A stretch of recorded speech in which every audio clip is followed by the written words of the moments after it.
Give it a sec so that it warms up. All right. Hang on, John. Can you send me a link wait. to the Twitch?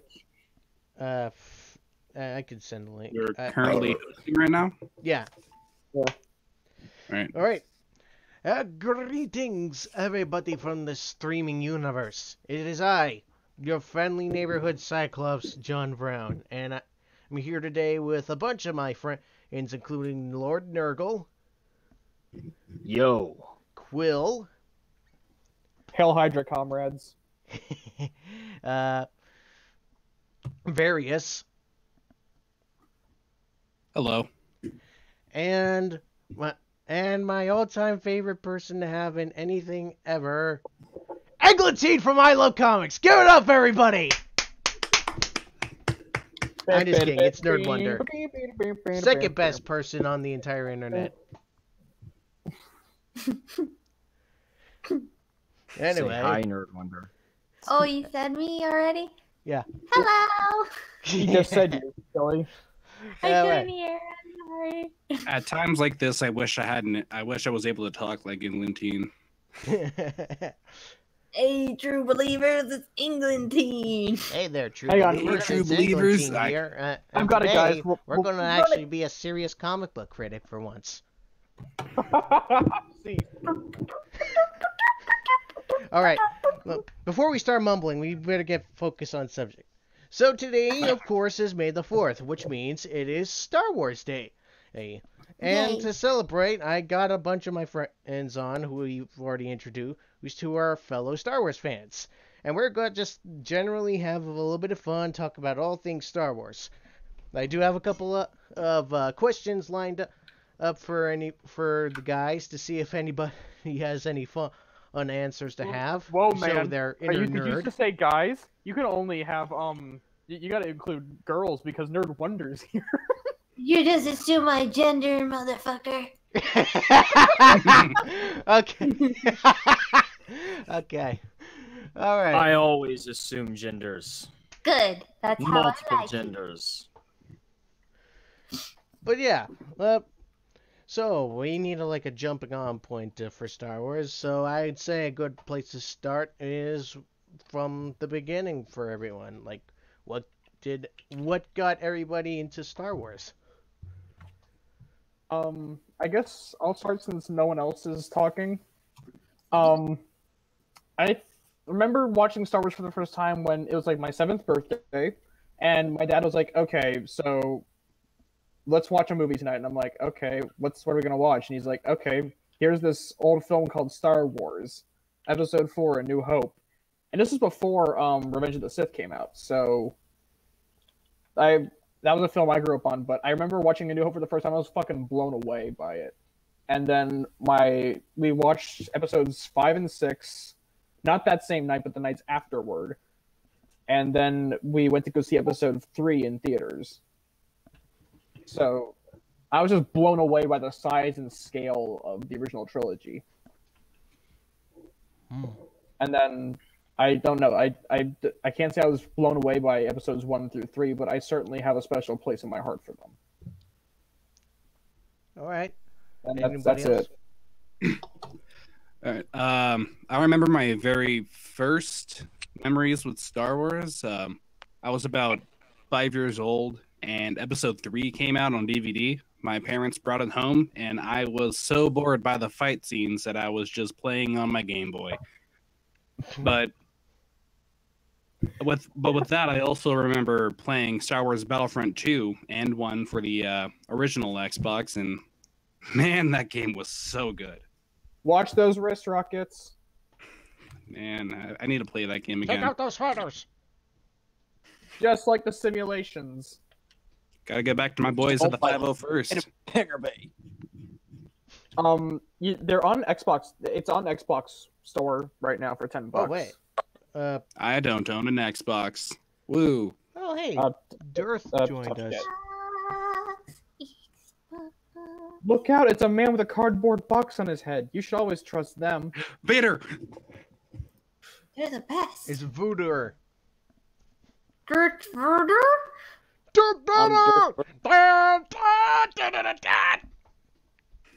All right, we're getting off track. That's just it.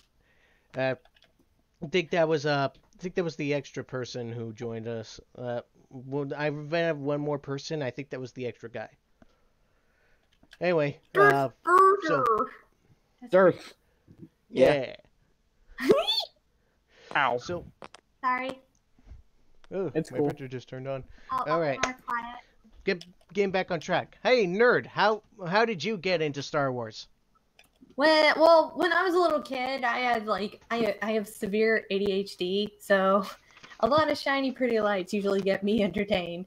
And so my dad used to put the VHS tapes on when I got overly rambunctious. And I remember them really well as a kid, like just how creative and fun it was with all the the colorful displays. Like it was fantasy but with sci-fi, with aliens and robots. It's like everything a kid dreams of. And it was way better when you're 5 than, I hate to say it, but Star Trek: The Next Generation, because it just was all talking. But this was adventure and fun and thrilling, and I was like, wow, I want to be like Luke and go on a magic adventure with a lightsaber and fight the Empire and learn superpowers and stuff. That'd be really cool. And yeah, like as time goes on, it progresses. And when the Star Wars episode 1 through 3 came on out, they sucked, but the games were awesome. Oh my gosh, Knights of the Old Republic. Battlefront 2. Am I the only one who likes Revenge of the Sith, like unironically? No, I liked love it. Revenge of the Sith, actually. I mean, okay, I'm gonna say the worst one, the one that hit me, that this is going downhill, was the second one of the prequels. Like, Oh the yeah. first one, Attack the Clones was awful. I was hitting the hype still. I was on the hype train because, like, the first one, it was like, wow, it's another Star Wars flick. But as time went on, it's like, I don't know if it was really that good. And then, like, the second one came out, it's like, yeah, the first one was bad, but this is worse. The diner scene killed me. As soon as I saw the diner scene, I flipped a table, and I'm like, I'm done. Oh, I like the diner scene, actually. I know that sounds weird to say, but I did enjoy it. No, it's fine if you enjoyed it. I just felt it was too American. Like, it was too, like, we're not in space kind of thing. Like the casino scene in the Last Jedi. It was like, it's Earth. And I'm like, it's not supposed to be Earth. Don't put this shit. Space Earth. It was like, you want a cup of Joe? And All I'm right, like, hold this is not Earth. This is not America. This is not Kentucky. Get this shit out of here. This is not the 50s. Yeah, seriously. Anyway, I mean, to be honest, I guess I can go next. I was always exposed to Star Wars ever since I was a little kid because my parents were big Star Wars fans. So we had like the original trilogy and the prequels on VHS. I'm 20 years old and I was exposed to VHS even though DVD was a brand new like format that came out. But I digress. Basically, I've always been around Star Wars. I've always kind of had a soft spot for it, including all the movies, because I always found something good with each of them. Though, personally, I know I'm going to get a lot of flack for saying this, but I have a special place in my heart for Episode 2. Not for the movie itself, mind you, but for the behind-the-scenes footage, like seeing how the CG was made. Because I saw the DVD extras for it, and I was like, you mean to tell me I can use computers to make this cool stuff come to life? I want to do that with computers! It's basically what opened my eyes to the world of movie development and stuff, and I can't thank Star Wars Episode 2 enough for it. Don't get me wrong, I love everything. I do realize that the prequels are not are not the Citizen Kane of trilogies, mind you, but that I still have a soft spot for all of them, even despite their massive flaws. Jar Jar. I'll give Episode 1 credit because when you look at the computers they were making the CGI on, it's pretty damn good for its time. Yeah, it really was. And I have to say it was kind of fun that they decided to do what was it, the robots to experiment with all the CGI, and they're like, we're gonna make all these like droid robot whatever things. The battle droids. Yeah, the battle I've droids. always loved the battle droids. They looked great. I'm not gonna lie, they looked pretty cool. I and love then, their of course, design. Darth Maul. Darth Maul looked Oh awesome. yeah, that Okay. is a fantastic character. Like design wise. Everyone, He everyone was gives really botched in his only appearance in the movies, but I think they made up for that in like the Clone Wars series when he made a reintroduction. everyone gives me shit for this, but I always love the way General Grievous is designed. Oh, I love like him General- too, man. General Grievous. Are General you Grievous crazy? was an I love amazing him. character. I really Dude, liked he's that the character. best. When I was a kid, remember the Karnatvalsky Clone Wars cartoon? I was Yeah. so pumped to see Grievous. I fell in love with Grievous because he's that guy with like 8 arms. He has lightsabers. 4 he's not arms, even but a Jedi. yeah. He climbs these walls. He's jumping over things like Yoda breaks a building trying to crush him, and there he is like climbing up it and jumping off like he's dang Spider-Man wielding like 4 lightsabers. And Wait, he's like, that- Yeah, and his voice is actually pretty fun too. Like despite the fact he sounds like he's working up a storm, it's just like, General Kenobi, I was expecting somebody of your reputation to be a little bit more intimidating. Wait, did you just speak into like a plastic cup to do that, or? no, my canteen, it's metal. Oh, hang on, Still kind of works. I can kind of do it without. Someone be Obi-Wan. Do the hello there meme. Hello there. Hello there. General Kenobi. Kill him. I just love that. Like he just goes, "Kill him, motherfucker." Kill him. Another happy landing. Another happy landing. Speaking of droids, this leads to one of the first. fire alarm. Oh. Shit. I'll be back in a minute. all right. Oh wait. Wait, what is Well, that? now somebody's house is burning down. Okay. Let's found out And that there's as a lead scum in into the house. speaking- Run, Quill, run! Yeah. And speaking as a segue, speaking of droids and stuff, that leads to one of the first questions I have written on my list. What is everyone's favorite droid? My favorite droid. Oh shit. Has to be Droidicus to me. Or not. I was in a huge Bakugan phase back when I was a kid. Back when Oh, yeah, Bakugan was a Bakugan. thing. And that, along with the Droidicus, it was perfect. Yeah, I loved the menacing design for them too. But personally, I know this is going to sound a little weird, but I kind of like gonk droids. You know the square box droids that had like the stubby legs. Oh, those were interesting. Yeah, I Those love were them. interesting Trash droids. cans? They look like trash cans. They look Yeah, more I like remember mailboxes those. on legs. I love the idea of having like a droid who could be like my personal little walking luggage. He's a milk crate and a bread box. It was Though beautiful. second favorite will be like all the designs for the different droids in the droid army. I love the different designs for them. Third favorite, Dark Troopers. Dark Troopers are fucking scary, man. Dark Troopers were interesting looking I never even characters. did I the liked Jedi those. test. But you're talking droids. I guess if I have to say anything, it's always like, I don't know, maybe it's because it's the kid in me, because I was always a fan of R2 as a kid. It just, for some reason, the R2 droids always just like catch Yeah, me. I love those. Astromechs. I love the different They're R2 interesting. droids, because there's so many different ones and variants of them. Yeah, astromech you got droids are R2D2 very of moddable course. species of droid. Well, I mean, you got the R2D2 character, which everybody knows that, of course, but you had all these other different variants. They never really show them do much more than just be there, but I always liked those for some weird reason. Yeah, that gave me respect for that one astromech droid that was in Star Wars Rebels, because of it clearly looks like it's like a homemade astromech, and I was he looks kind of nice. Like that looks like an astromech I would build if I lived in the world of Star Wars.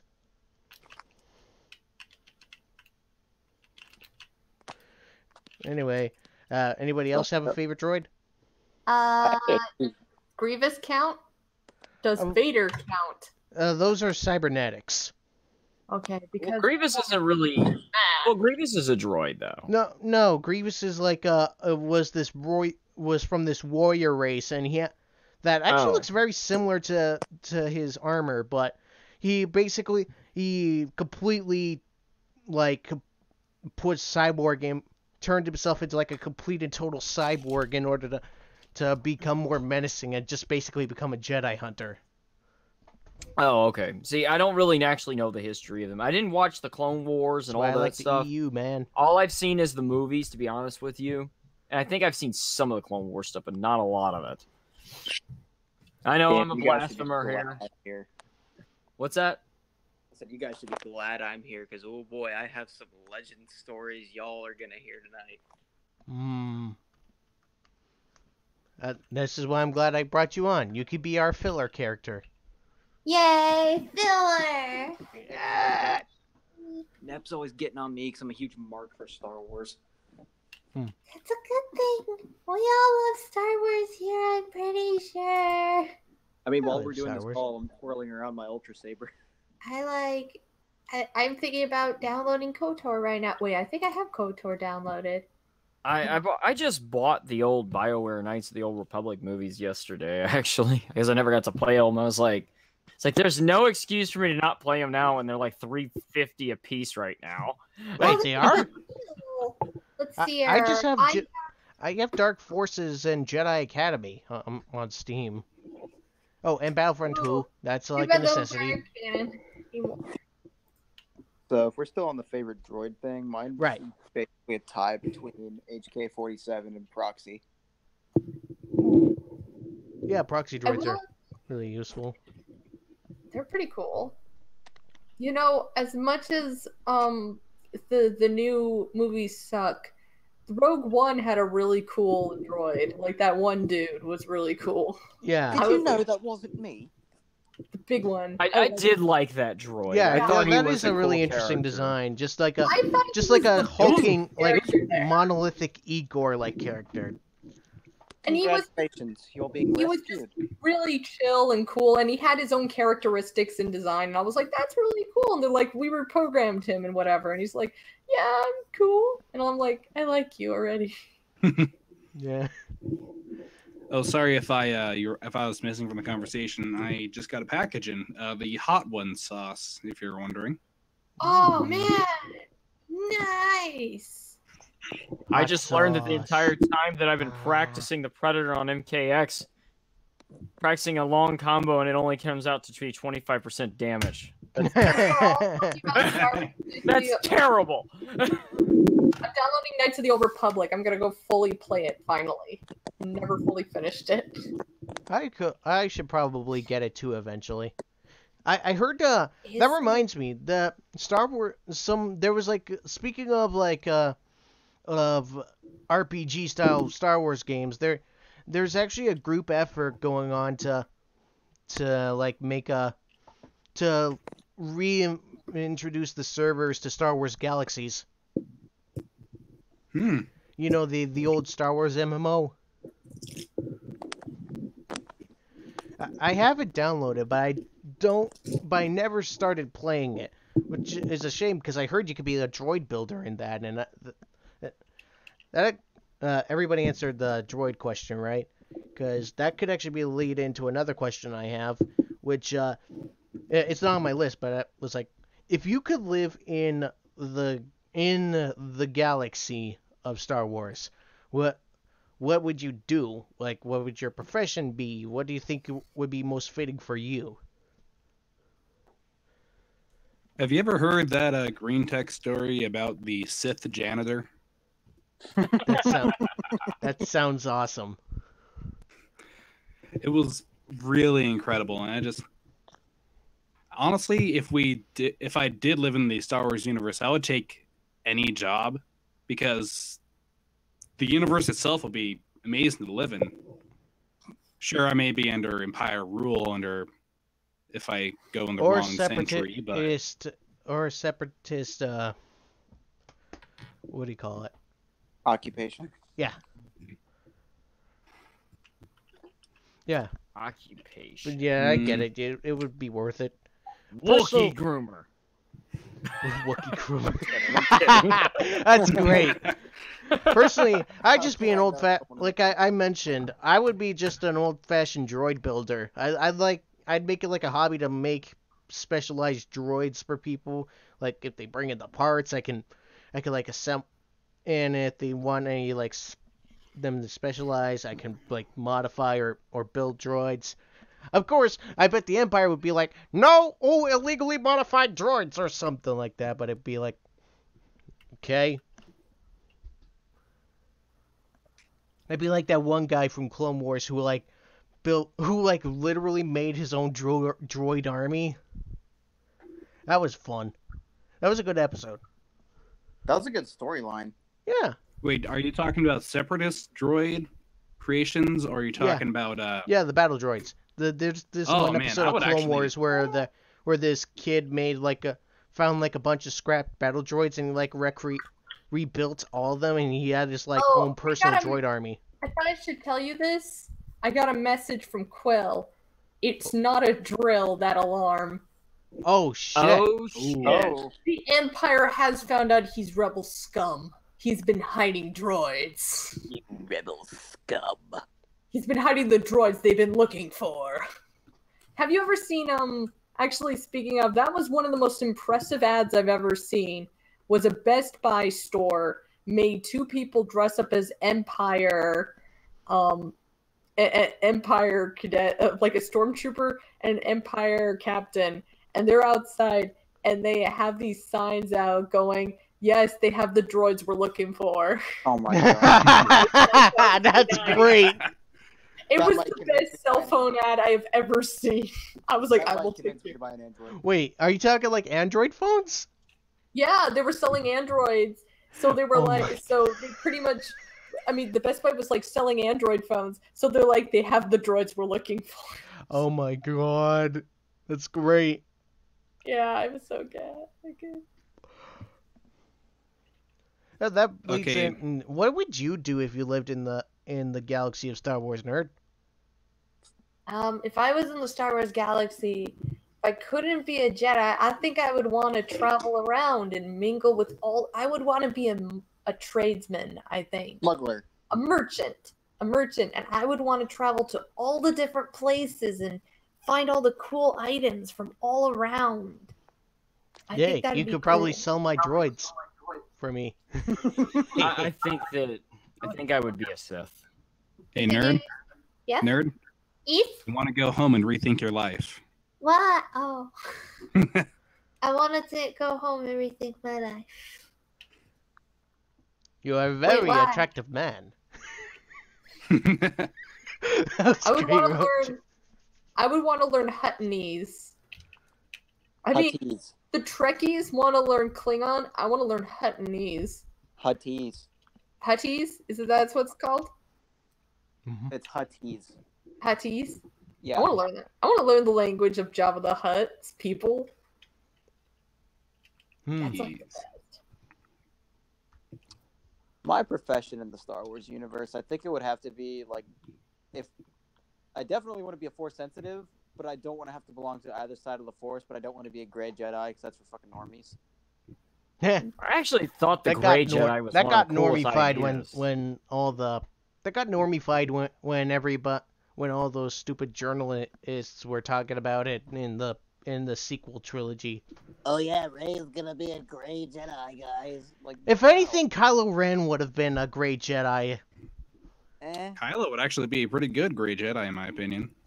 Kylo, why? Like, Grey Jedis are the coolest, but not Kylo. Like, I mean, that whole entire series has problems, but I still see, like, Episode 2 could have been totally redeemed. I mean, like, Episode 1 was, I mean, what? I mean, the new saga, so I call it 1, 2, and 3 of the new saga. So the first one with Rey, it could have been salvaged. The second one, it need like, so, like, I mean, the first one was meh, but wasn't like you're not gonna hate all of it. The second one was watchable at best. Second one was a nuke that just launched out, and then you just sit there and cringe. Nerd. I like where you're going with this, but I'd rather probably save like sequel trilogy talk. yeah, let's just- like specifically in Last Jedi No, you're until right. like I'm later shutting in my the stream. Eef. I'm I at least sorry. want to go through my questions first before or we get to like that stuff. I'm sorry. No, it's fine. Down 3. But I don't know why, but I only put down lore as the next question. So I guess like favorite lore from Star Wars or something. Huh. Favorite lore. Have you ever heard the tale of the Dark Plagueis, the Wise?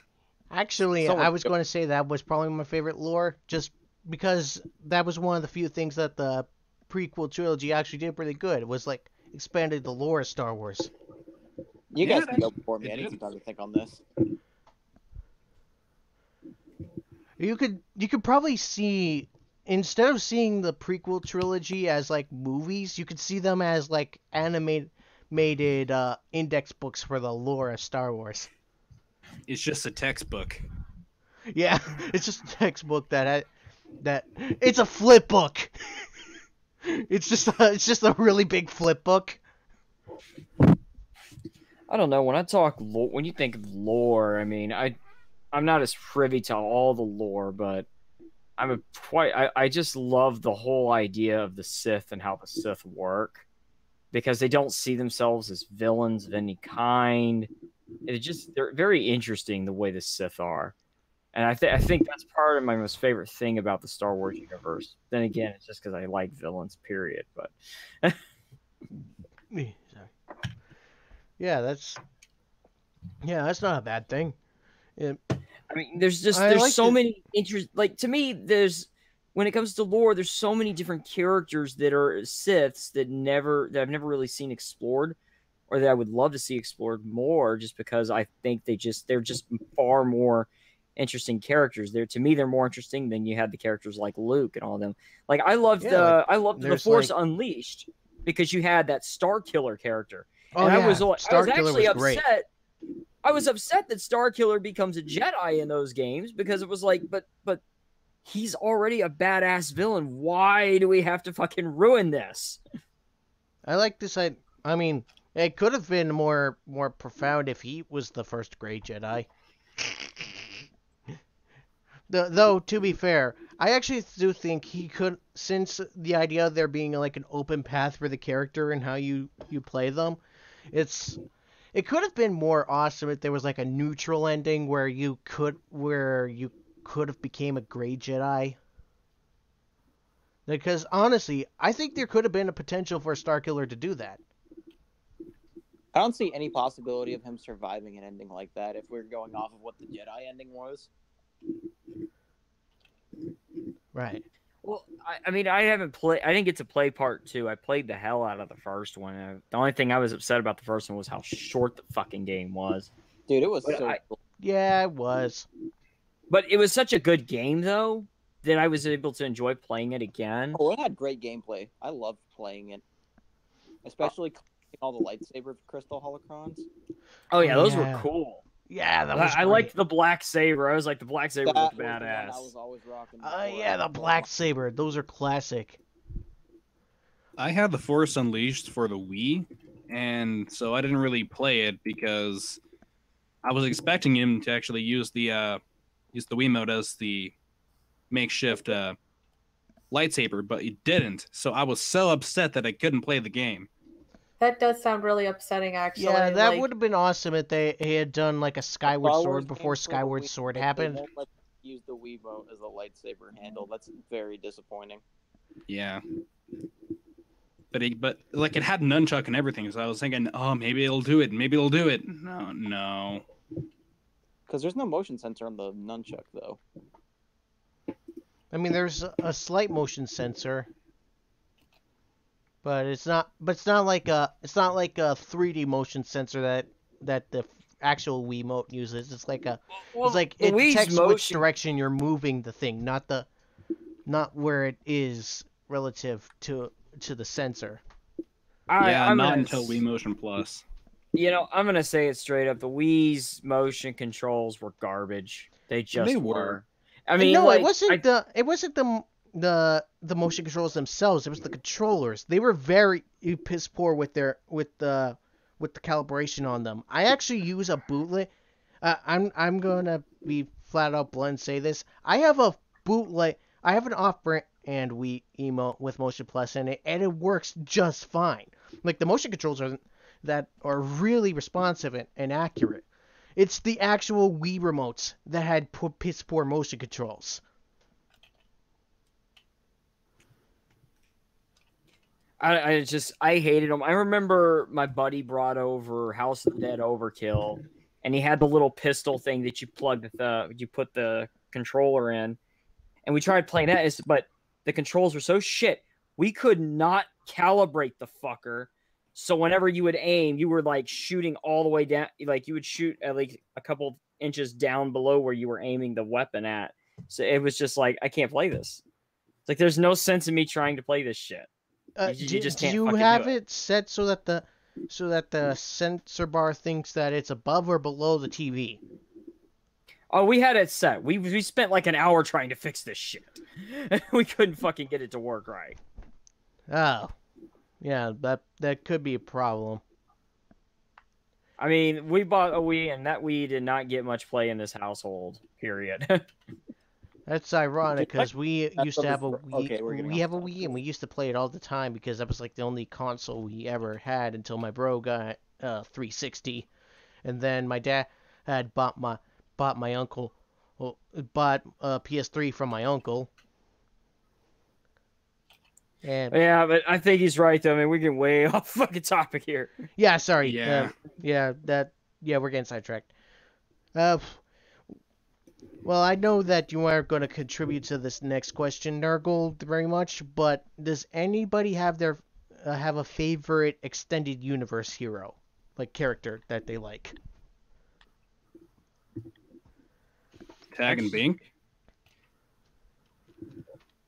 Am I allowed to say that even though they're kind of canon now, I would say?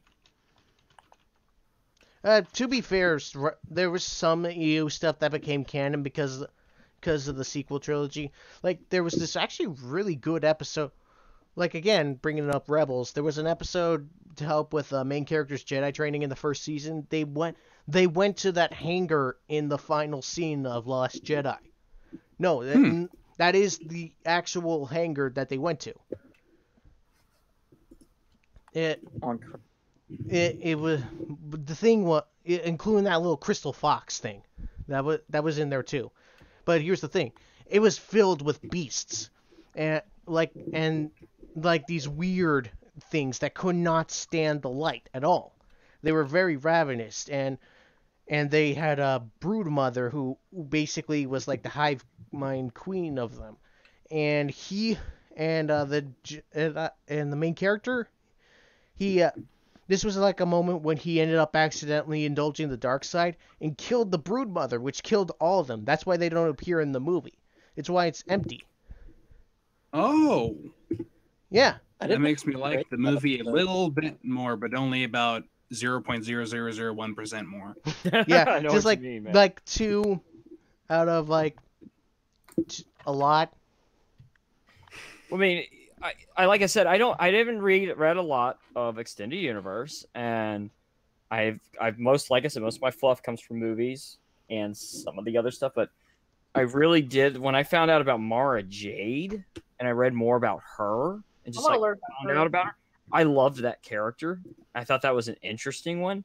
And I mean, you hear all the rumors that they're bringing her into the actual canon, and I'm sitting there going, well, but how? This is Luke's wife, from what I've read. How do you do that with Luke being dead? So she comes out because she's sad to see her husband dead, and she wants to take his place or something because my feminism. Well, I still think they're gonna fucking like. I still think in the third movie here, they're gonna fucking. They're gonna reverse a shit ton of that shit. I feel like have episode to 9 backtrack. is gonna be Days of Future Past for Star Wars. I swear, if Kathleen Kennedy is not fired by the time they're making the episode 9, I'm going to be surprised. As long as because they are clearly saying fire her. Because sorry, that was getting off track again. We'll saving that for later. All right, I that's cool, digress. man. My bad. Okay, but yeah, so Mara Jade's my favorite character. There you go. Yeah. I must learn about her because I heard nothing but great things. And I would like to learn about. I need to learn more about Thrawn because I've heard so many people love Thrawn, and I don't know a lot about him either. Well, I heard there was a. I read this. If I'm probably gonna go a little bit more obscure, but mostly because I don't want to sound like a filthy normie and say that Kyle Katarn is my favorite, even though he is. But there was this trilogy book that was supposed to be like take place right after the original trilogy that focuses on this legend called the Jedi Prince. And basically it focused on how there's this character who for all intents and purposes is a gray Jedi.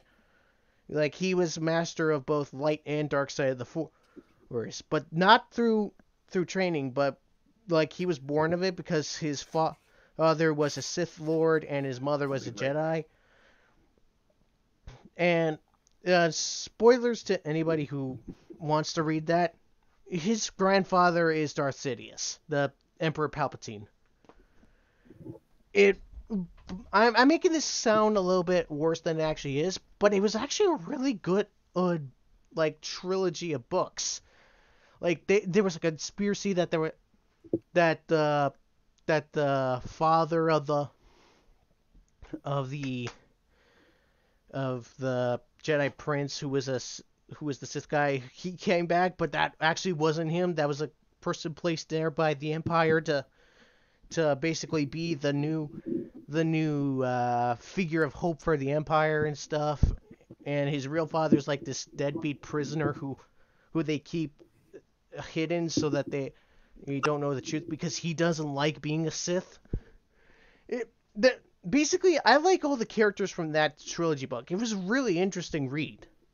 And it's not just about the new characters too. There was a lot of emphasis on the old characters since it was still part of their journey too. But like it focused more on Luke's progression from Jedi to Jedi Master, and it was really interesting. I honestly feel like it could, if they had drawn more influence from that, the sequel trilogy would have been a lot better.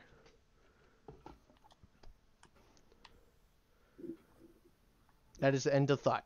Anybody else want to contribute? I'm probably the most normie out of you guys because I barely go into extended universe stuff here. I want to. But Same. I actually I'm with you. I actually do not know enough. I know a little bit about the video games, but I want to read the cool comics that used to be back in the day. I want to learn about Mara Jade because I was told all about Mara Jade. I'm like, she sounds really cool. I like these stories that happened after the movies. I want to read these.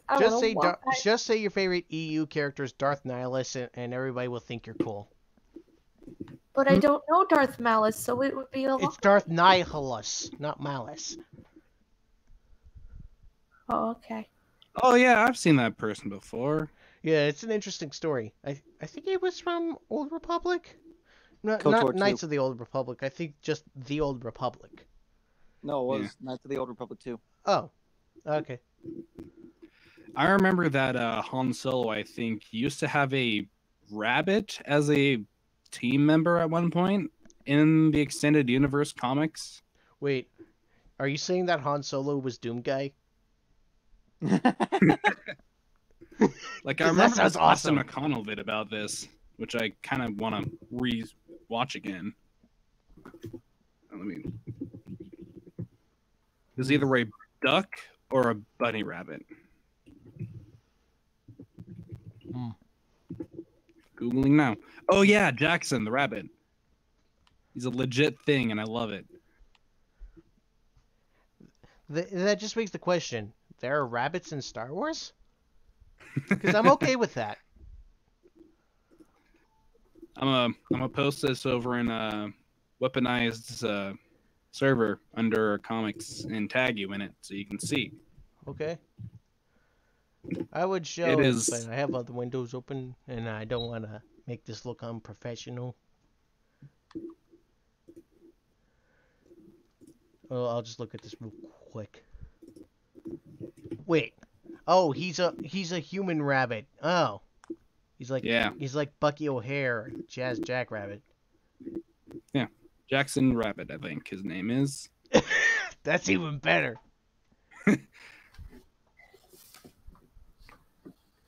By the way, I should. Jason Aaron's actually thinking of canonizing him. Okay, I'm okay with that. They're also thinking of canonizing Mara Jade, I hear. Like, that's the next thing. They're like, we're bringing in Mara Jade. And it's like, how? No, this is not the right time to do it. Okay, I got the best idea. We just say the stupid Luke from the previous movie was a clone. That was actually a story. I'm back. Oh yeah. Oh, There was a story, an EU story about the clone of Luke. The Dark Empire storyline. I hear about it, and I actually thought it was very clever because it was like it's like, how did they make a clone out of his hand that fell off the bridge? I'm like, that actually is really clever. Yeah, they never did find Luke's hand. They only found his lightsaber. Okay. All right, so they didn't explain why the alarm went off, so we're kind of in the middle of. Well, obviously, one of you are rebel scum that are hiding the droids they're looking for. Obviously. So wait, where are we? What happened? What kind of alarm was that again? Oh, we were just talking about cool things that us normies know about the Star Wars extended universe and our interests in wanting to learn about them. They use En Vong. Who wants to learn about that shit? Oh God, no. Oh, by the way, Quill. Mm-hmm. Okay, Are you aware that Han Solo used to have an anthropomorphic green bunny rabbit sidekick? Yes, I am. It was. That's awful. It was Jax the Rabbit, I believe. Yeah. Yeah, I know about that. What happened? Did he He's die? a ripoff of Jazz Jackrabbit. Kill him. No, what happened was that he just got written off. Like, he got written out as soon as the series got like an actual consistent tone to it. Because I mean, what happened to Chewie in it? I think this was like before the movie came out, but once the movie came out, they had a clearer vision of what they were doing. So Wait. They wrote these before the first movie ever came out? Yeah. Yeah. Bullshit! I because from what I know, the original story was supposed to be that Han was supposed to be a giant frogman ogre thing. Oh yeah, I heard. Okay. That reminds me. There's Everything actually about the original movie. I own the movie that it's based on. It's based on Akira Kurosawa's Hidden Fortress, and So wait, you're saying that it was based off of Shrek? Okay. This is how I came up with Star Wars. If you what, it's called The Hidden Fortress. It was one of my father's favorite movies, so I bought it for him years ago. And we found out there was a special commentary with George Lucas after we watched it, and we played it, and it was revealed into there that this is the movie that started the whole entire Star Wars franchise, because it was originally supposed to be kind of like a retelling with sci-fi, and then they just kind of like altered it completely, except they kept they kept something very specific that akins to both the movies, which is the two bumbling idiots going into enemy lines. But in Star Wars, it's C-3PO and R2-D2. He really? And it's a good movie. Like it's about this these two peasant guys that get trapped on enemy lines during a giant war and wind up assisting this general who is trying to protect the princess of these lands or whatever, and she's got to bring gold to her army. Except the enemy emperor is looking for her everywhere, and she's really fierce. She's like, I have to go and get to my men, and I have to like redeem my country and everything. And the general's like, yes, you must, but we cannot go yet. And he's obviously supposed to be Obi-Wan. She's supposed to be Leia. There was another girl in the series or whatever. Yeah, and then they and it was supposed to be just Obi-Wan was supposed to be our main hero, but then they thought like Obi-Wan is more of a teacher. We need another character, and that's when they introduced Luke, and then they wrote in Han. We need the hip young kids.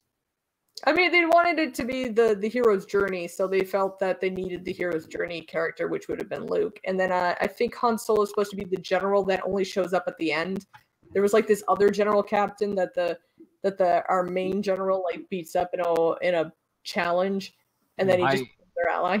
I am 100% fucking lost right now. What y'all are talking about? Sorry, Yeah. I ranted. I apologize. Go I ahead. have no Nerd is idea where y'all are at. Not to sound rude, nerd, but you have a problem with like rambling about your subjects.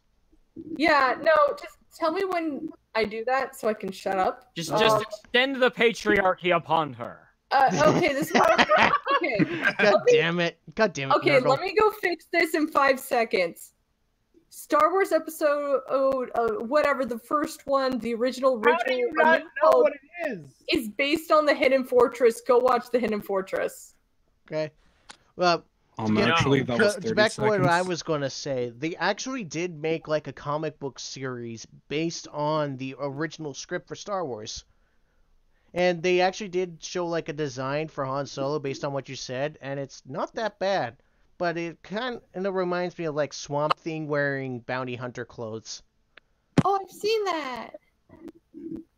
Yeah. It's not that bad of a design, actually. Not long. So my favorite Legends character. My favorite Legends character, I don't know. What is Legend? A terrible movie with Tom Cruise in it. You said what is Legend? Wait, did you say I Am Legend was a Tom Cruise movie? No, he said what is Legend is like a terrible movie with Tom Cruise in it. Wait. Okay. I know what. Who's in Legend? Tom Cruise is in Legend. You didn't know that? I He know was the that. main character. Oh, okay. I know that the illustrious Tim Curry played the devil. Oh yeah, he was straight up Satan. Yeah. Like one of the greatest representations of the devil, but yeah, Tom Cruise was in that movie. Wait. I'm gonna post that picture of that old man with the giraffe hat. Everyone shut the fuck up, I'm trying to think. That was a really good one. My favorite Legends character. Probably Jaina. Jaina Solo. It's what the sequel trilogy should have been about. Han and Leia's son and daughter. Hmm. Yeah. Rip. Rip Jason. that story. Rip Jason. He was always right. It's like Cyclops. He's always right, even when the characters don't want him to be. LOL. I don't know Star Wars Legend or anything like that one, so yeah, I'm out of this one. I'm such a normie in this group.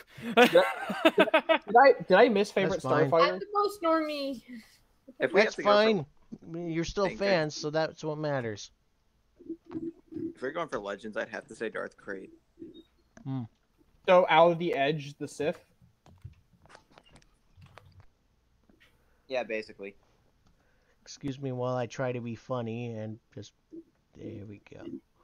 There Ow! we I go. cut myself on the edge. Oh, wait. Where'd it go? I had one of those moments at work earlier.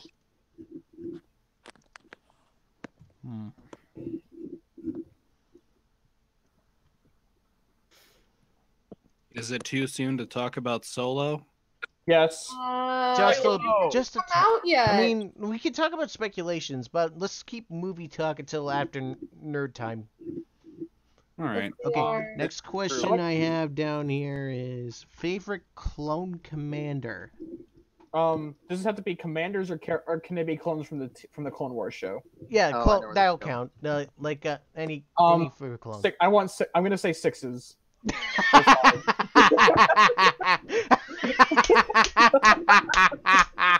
Okay, that's pretty funny.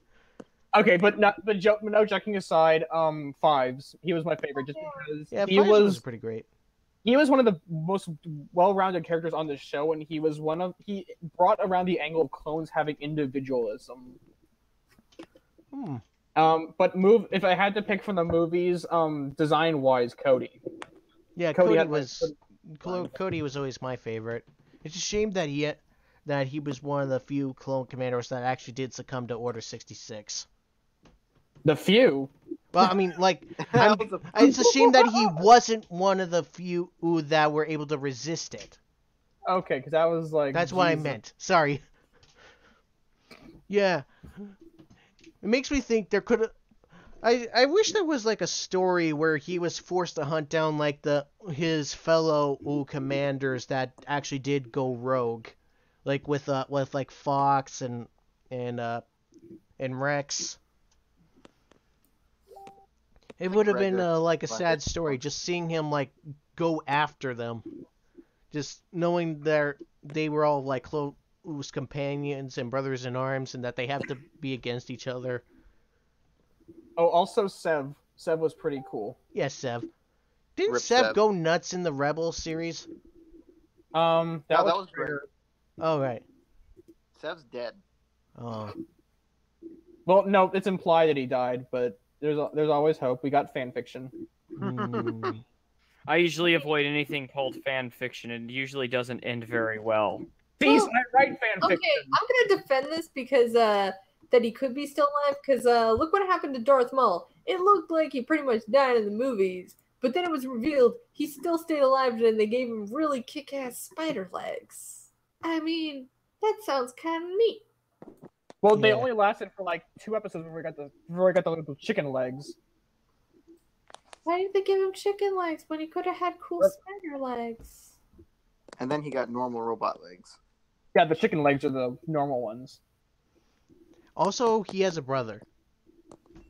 Yeah, that's Yeah, his brother was actually really cool. That's a pretty interesting dynamic. Yeah. He was basically supposed to be the stand-in for Darth Maul in the Clone Wars, and then when he learned that his brother was alive, he basically tried his best to be with him while still being like a vessel for the Sith. What were they? The witches? Yeah, the Night Sisters. Night Sisters. Yeah, the Night Sisters. Oh, I remember that fucking Jedi Alliance game on the DS with the Night Sisters building like a malevolence out of lightsaber crystals. Oh my god. That sounds ridiculous. It was retarded. Like, okay, it was better than- hilarious. I mean, it sounds funny. It was the same class of ship as the Malevolence, but it had like a beam on the front that was powered by lightsaber crystals that could blow up planets. So basically, the Eclipse. That sounds like a really badass lightsaber. It's like OC Donut Steel. The ship. Yeah. All right. Ooh, In-Stock Trades is having a sale. Oh.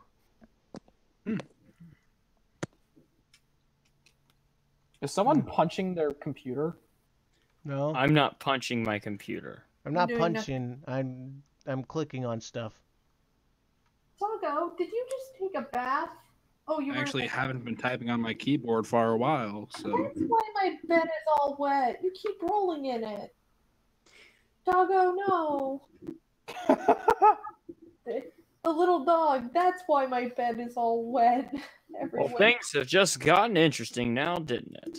It's been raining for a while, and apparently I just realized that the dog, I did not put 2 and 2 together. That was Wait, nerd. But aren't you north of Austin? Yeah.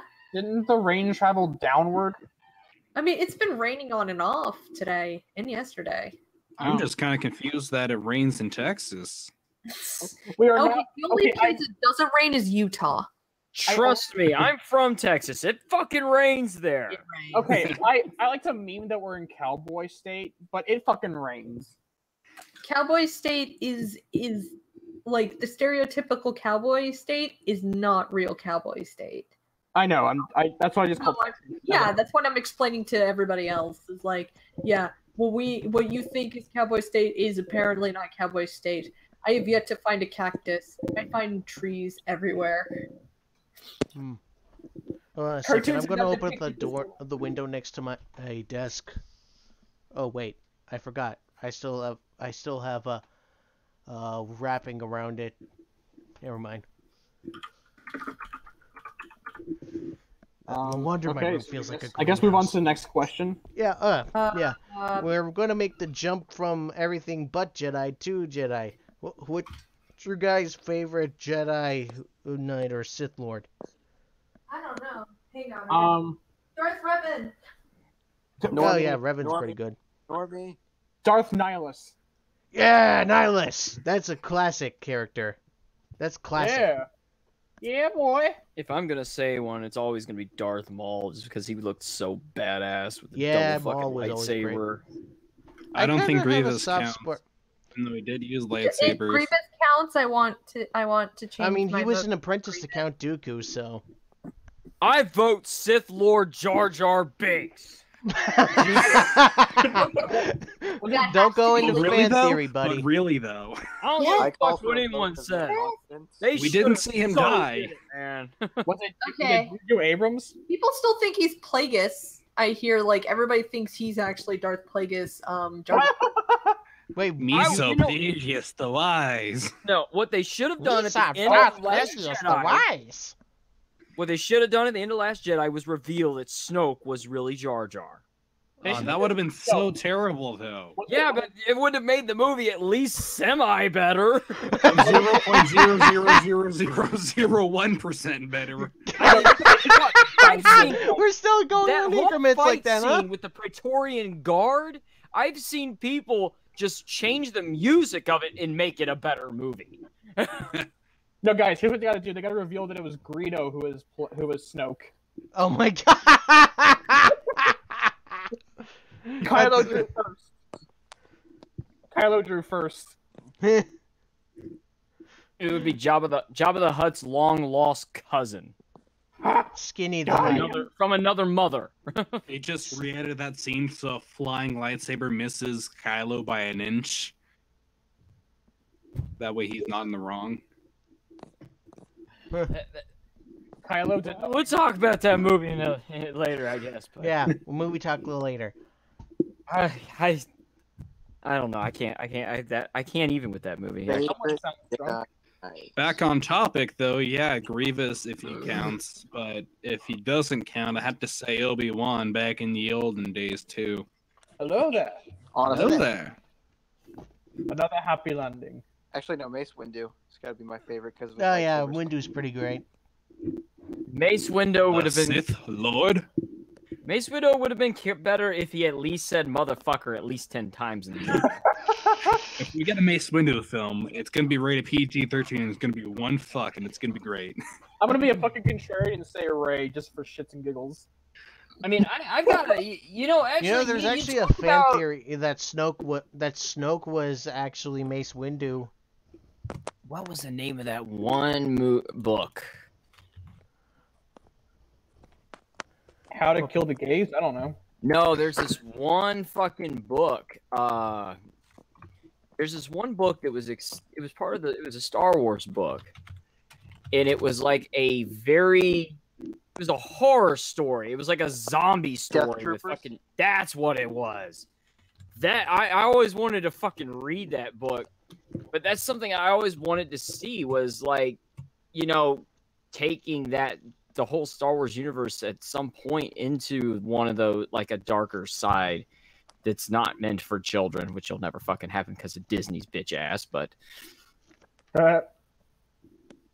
That's not. Hey, at least in Star Wars Battlefront 2, you can have a survival horror mode with the Ewoks. I heard that was badass, actually. I want to play it. My Horror buddy and played that. Ewoks It was really fun. Not go into the same sentence. You know what I fucking want? Empire War Remastered. Honestly, that'd be pretty badass. Yeah. Okay. I almost bought. Go ahead. Sorry. No, you go ahead.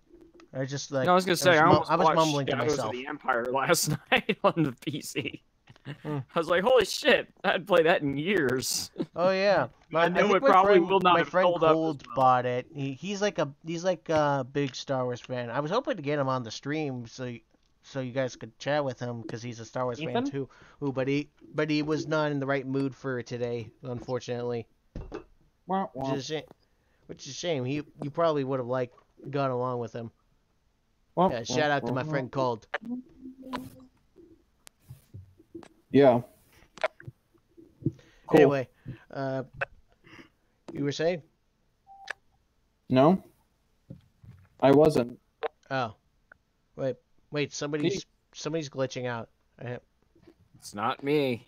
Me? I don't think it's me. I don't think Is so. it me? I haven't been talking, it so might I have don't think I've been- been in... I think it might have been I've Durth. been quiet too. I'm it not. me?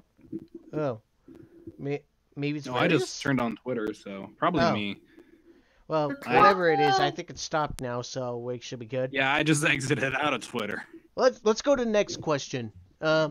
What's your guys' favorite Star Wars animal? Like, they're like favorite alien race, but it's not like sentient like all the human like the quote unquote human characters, like the animals that they interact with. I've got one. Zillow Beast. Oh yeah, the Zillow Beast.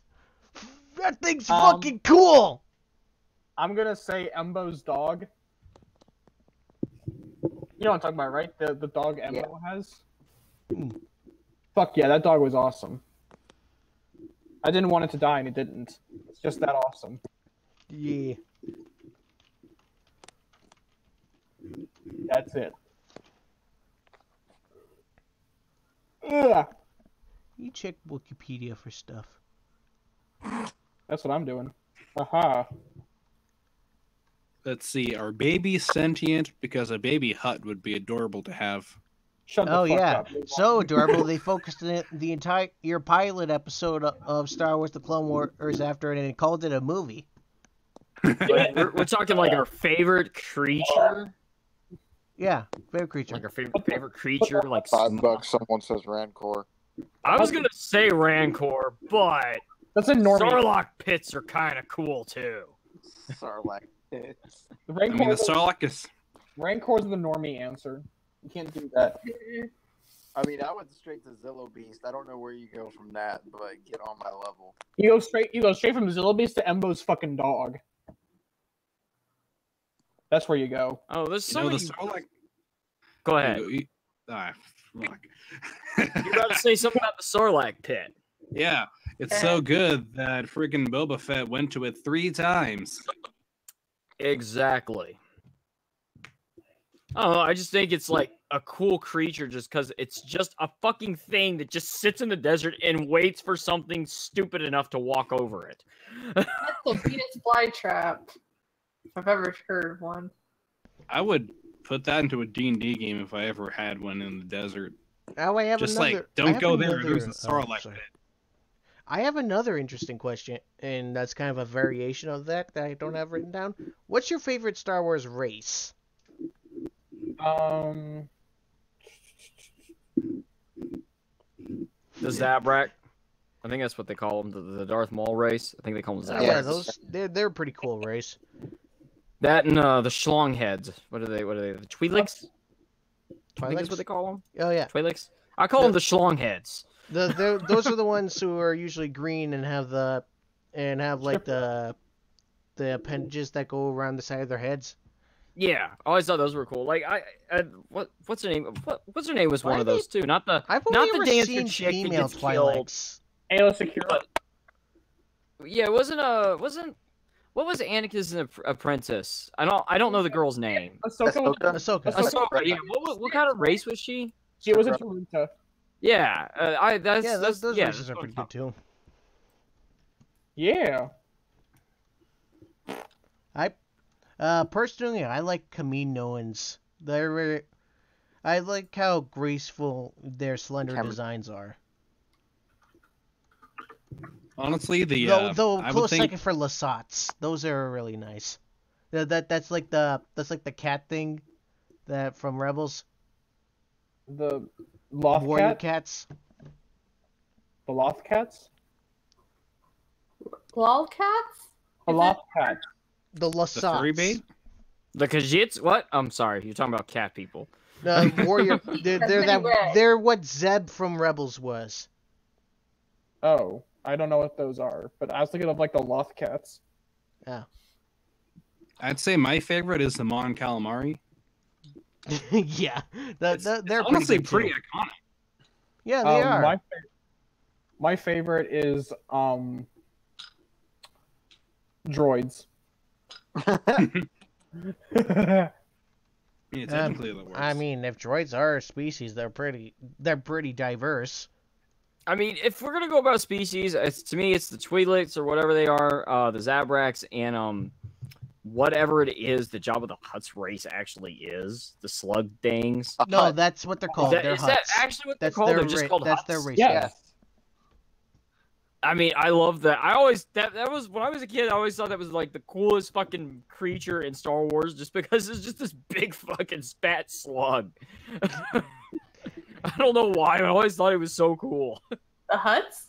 Yeah, I always loved those things. So weird. Wait, what race is Cad Bane? Duros. Duros? Man, they look cool. I almost said Chiss. Why the fuck? No, cease. Yeah, Duros are really cool They too. had it- they had I it like super their old. design. My favorite race is the Yuzavog. Shut the fuck up, you edgelord.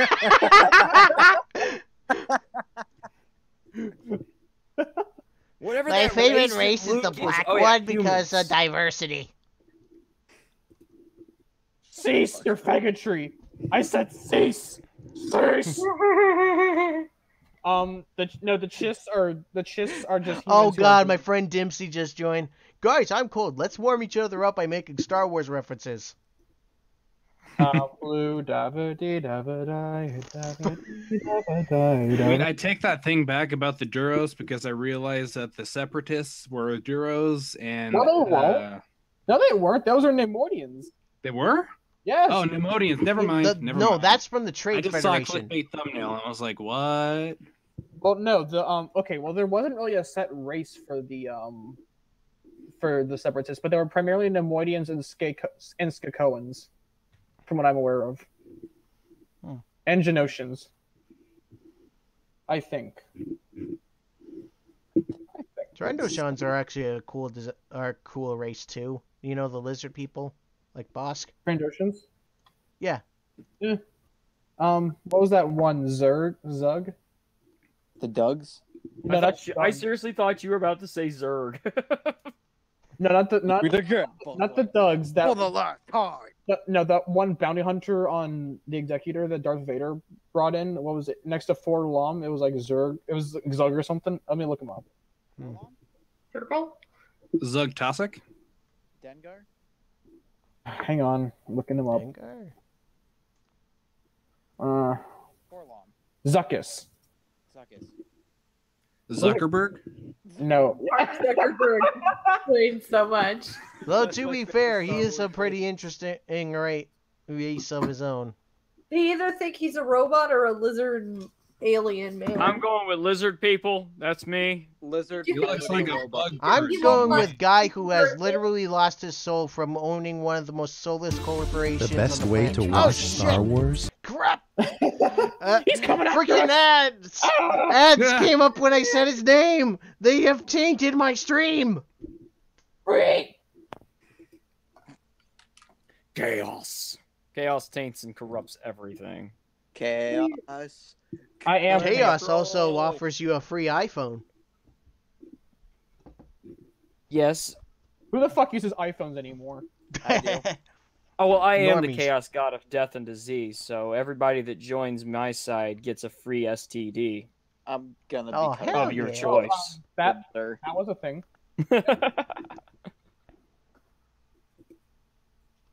Anyways, yeah, favorite sentient race, I have to say.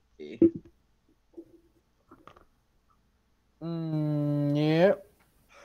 Played by Conan O'Brien. Yoda. Oh Yoda's yeah, race. Yoda's race is pretty Was there more than one of Yoda's race even Yeah, out yeah. there, or did they, or is he like the only one left? There was Yaddle. Every time he dies, like there's only one of his species at all times, from what I hear. So they like when one dies, one is born. That's How not the fuck does that work? Magic. There's The Yaddle. fourth. Yaddle. Yaddle? Yes. I never There's heard of episode that. 1. Actually, wait, no, my favorite There race was one in the Knights of the Old Republic, like 5,000 years in the past. So like, I will put this in. Hang on, where Normie, but I think my favorite race has to be the Mandalorians. That- shut up, Karen. That's just a variation of human. they're like they're like a sect of humans. Doesn't Here. count. Okay, where did you put the Yoda peoples? It's in messages. Oh, you put it in the D. Oh, you mean in here? Yes. In- Also- Okay. Also, Karen Travis, get out of here. You're not welcome. So messages. So- Da-da-da-da-da. Clooney is yeah, the I best wanna Based on racist that Dave Ewok. Filoni Redirect. like wolf fetish. Study you too. Yeah, I want to see this stupid page. Amanda, Let me see. Amanda fetish. No, Dave Filoni has Frick, a does he looks like Yoda's like But with a twin mullet. brother who's like from the 80s. Except it's a girl. Bum, bum, ba-dum. Oh, Wait, fun fact. sister. The Lasat is actually based on the original design for Wookiees. Yeah, just because it's based on doesn't mean it's good. I think it I don't- stands I out don't- on its own. I'm not a big fan of Rebels to begin with, and I don't think that using a Ralph McQuarrie's concept art as the total design basis worked it that well. She dead or something? This thing. I That's think just- it was still a competent. That's just series. me though. I just don't really have a favorite race. I haven't really put that much thought into like favorite race of creatures. Like I said, the only reason I like the races that I point out is because I thought they look cool. To be honest. At the end of the day, that's basically what they're down to. Okay, this is definitely going to be a controversial opinion. And Okay. despite the fact that one of them is the biggest cancer in the Star Wars universe, I do like the Gungan race. I mean, I like the aesthetic of the Gungan race. Captain Yeah, Tarple is fucking badass. Yeah, it's just a shame that their flagship character is one of the biggest retards in the entire history of Star Wars. I'm assuming you're talking about Jar Jar. Everyone Of hates course, Jar of Jar. course what Even I'm his talking own about. race hates. Even his own race hates Jar Jar. He's like the Uncle Tom of Gungans. We could have made Jar Jar actually good. They could have done it. They had a story. I do remember reading a story about what happened to Jar Jar after the rise of the Empire. He basically ended up becoming like a mysterious street performer that likes to entertain kids in like the Naboo capital city. I think it was one of the Wendig novels. Yeah, I think it was. Empire's End. Yeah, well, like a guy came up to him and asked what's so special about you, and he basically said, I'm single-handedly responsible for the downfall of the Republic and rise of the Empire, and I basically live in exile because of it. He's like, oh, well, that's a heavy weight on your shoulders. Yogurt. But that's kind of fair. If you're responsible for basically an entire civilization ending, resulting in like a dystopian totalitarian dictatorship, you might I'll be right as back. well live in exile too for your shame. And it honestly feels kind of fitting for his character that he would be exiled like that. Womp womp. At least he's entertaining the kids or something. At least he's not molesting them. Yeah. Well, that's just a disturbing image. That's too bad. Ba-bam. What's a disturbing image? Jar Jar molesting children. Yeah, that's I like, can see it. Ugh, don't put that thought in my head, man. Well, that's too Telling bad. you, he's a fucking Sith Lord. Telling you. Well, that's too But bad. even Sith Lords don't touch children's in the no-no parts. Well, Siths are supposed to be evil. I mean, come on. How much more evil can you get? I just saw a fake spoiler that in the next episode of Star Wars, Jar Jar's son, Tiz Nutru, is gonna be in it. And it's just another Jar Jar Binks. No. Oh, Lord. Like father, I like son. There was a rumored script leak for 9.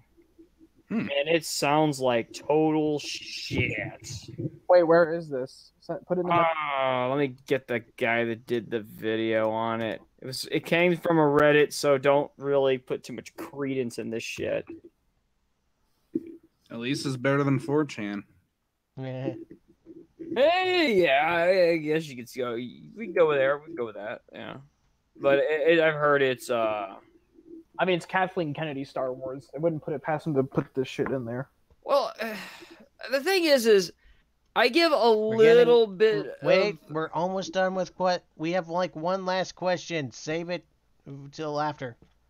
Let me see. There it is. All right. Don't worry. Well, I'll let you guys go full throttle after this. And this is like the most important one of all time. What's your guys' favorite starfighter? I don't know. TIE Defender. Eda 2. The Y-wing. Moldy All Crow. of them, they're all cool. The TIE Interceptor. Dude, I freaking love the Moldy Crow. That's Kyle Katarn's first ship from like Dark Oh, Forces. the Sharp Spiral is also cool. Yeah, I heard. I've heard that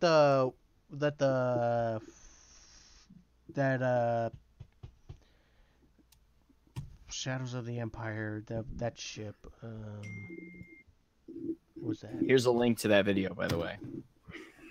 I'm not watching that until after the stream. I'll look. Ow. I gotta step away for a second, so I'll be back. And he's dead, I guess. Rip. I used to have a Lego Y-wing, and that was so cool. I played with it all the time. Wah, wah. Wah, wah. Anyway. Okay, I'm reading this, and it's bullshit, but I believe it. What? The episode 9 leak. Oh, what does it say about episode 9? I'm not saying anything. You got to read the post. What? Lame. Is it posted in the chat? It's in the chat. It's a link to a YouTube video, but there's a Reddit post in it. Okay. What did your kid send me this time? Oh, it's Reddit. Geeky Gamers. I like that place. Did you post Okay, it so- in Nerd Rage's room or somewhere else? Sure it is. I'm about to go find out what the hell we're looking at.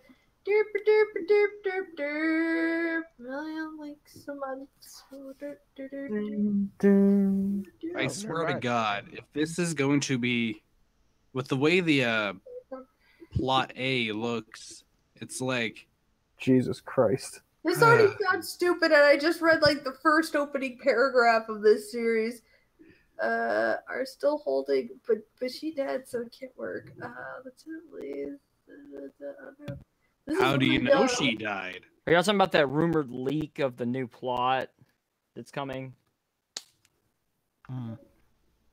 Like I said, it's like that JoJo meme. That's bullshit, but I believe it. Mm-hmm. This is so dumb in so many ways. But the only reason... Oh, I'm sorry. Go ahead, Nerd Wonder. No, I'm like, but it's not like I'm gonna watch it anyway.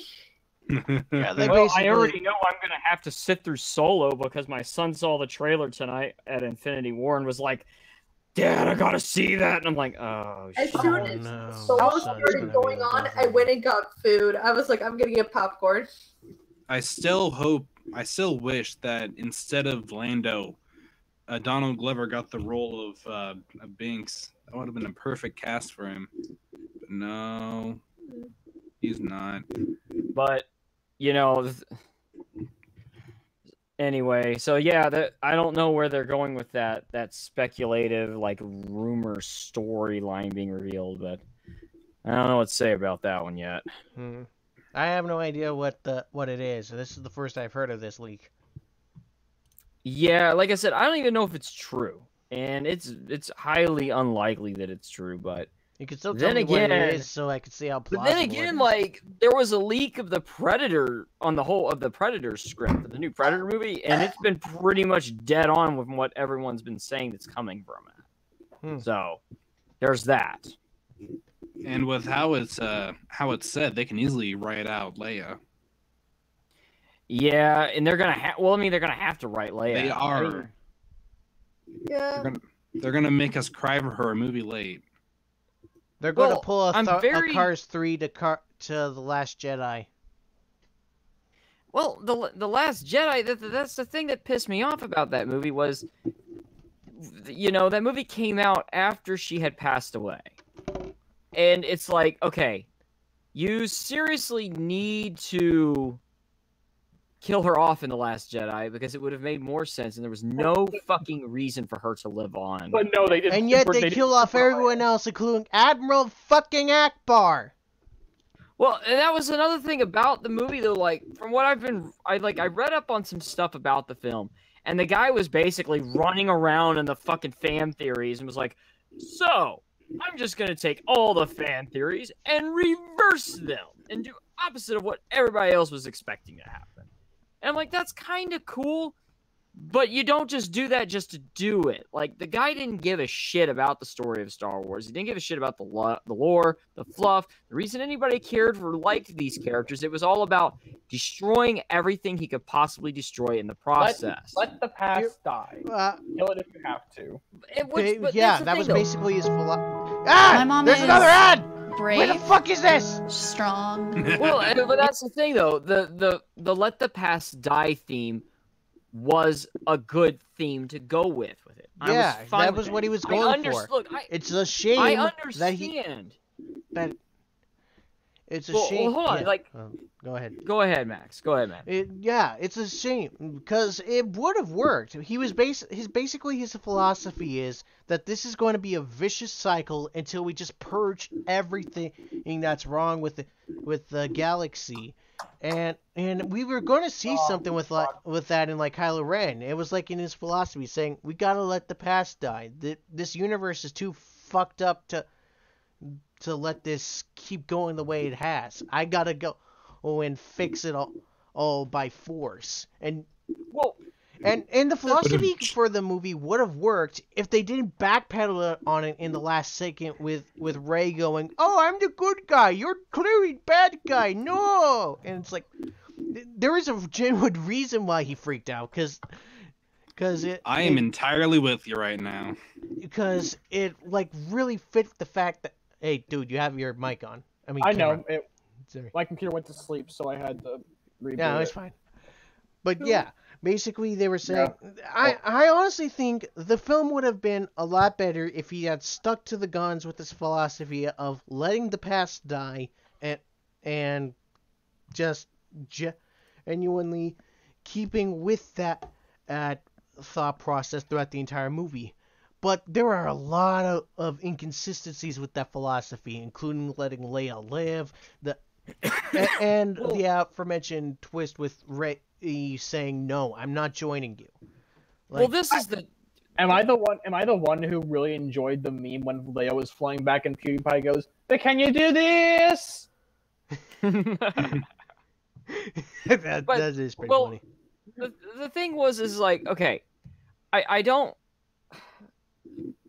The thing I had the problem with it was I was fine with the let the past die.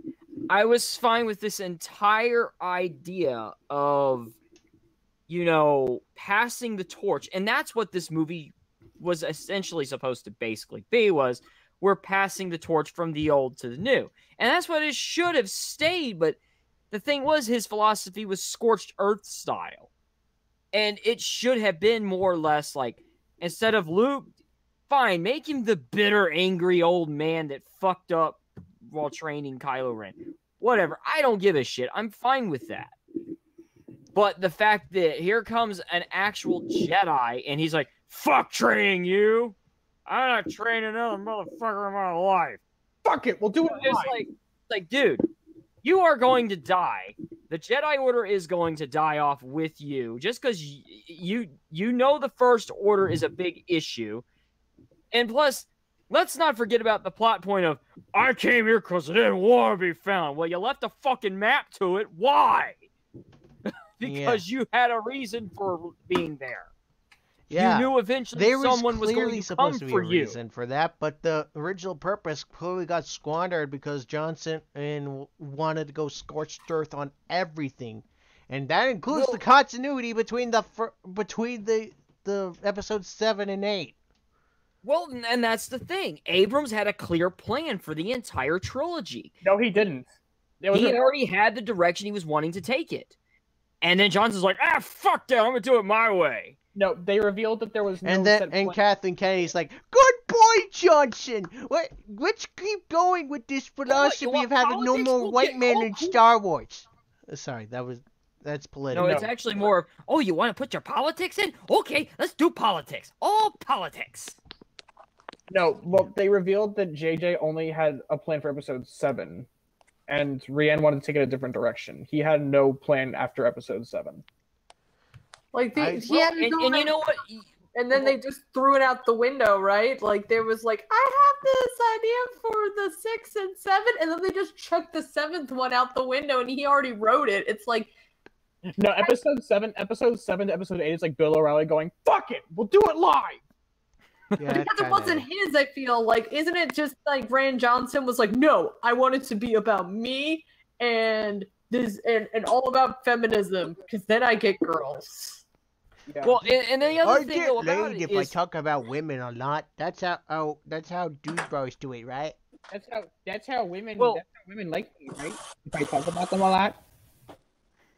well, the thing is when you It look it at, reminds me of that one scene from South Park with the PC bros. It's like, we're doing all this because we want to show our efforts in fighting against the patriarchy. Can I get you some hot lady some beer?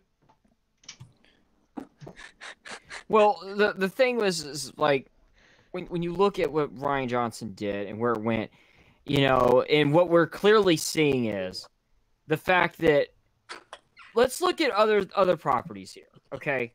Clearly, we're seeing the result of what not having a planned direction is having, the effect it has on a franchise.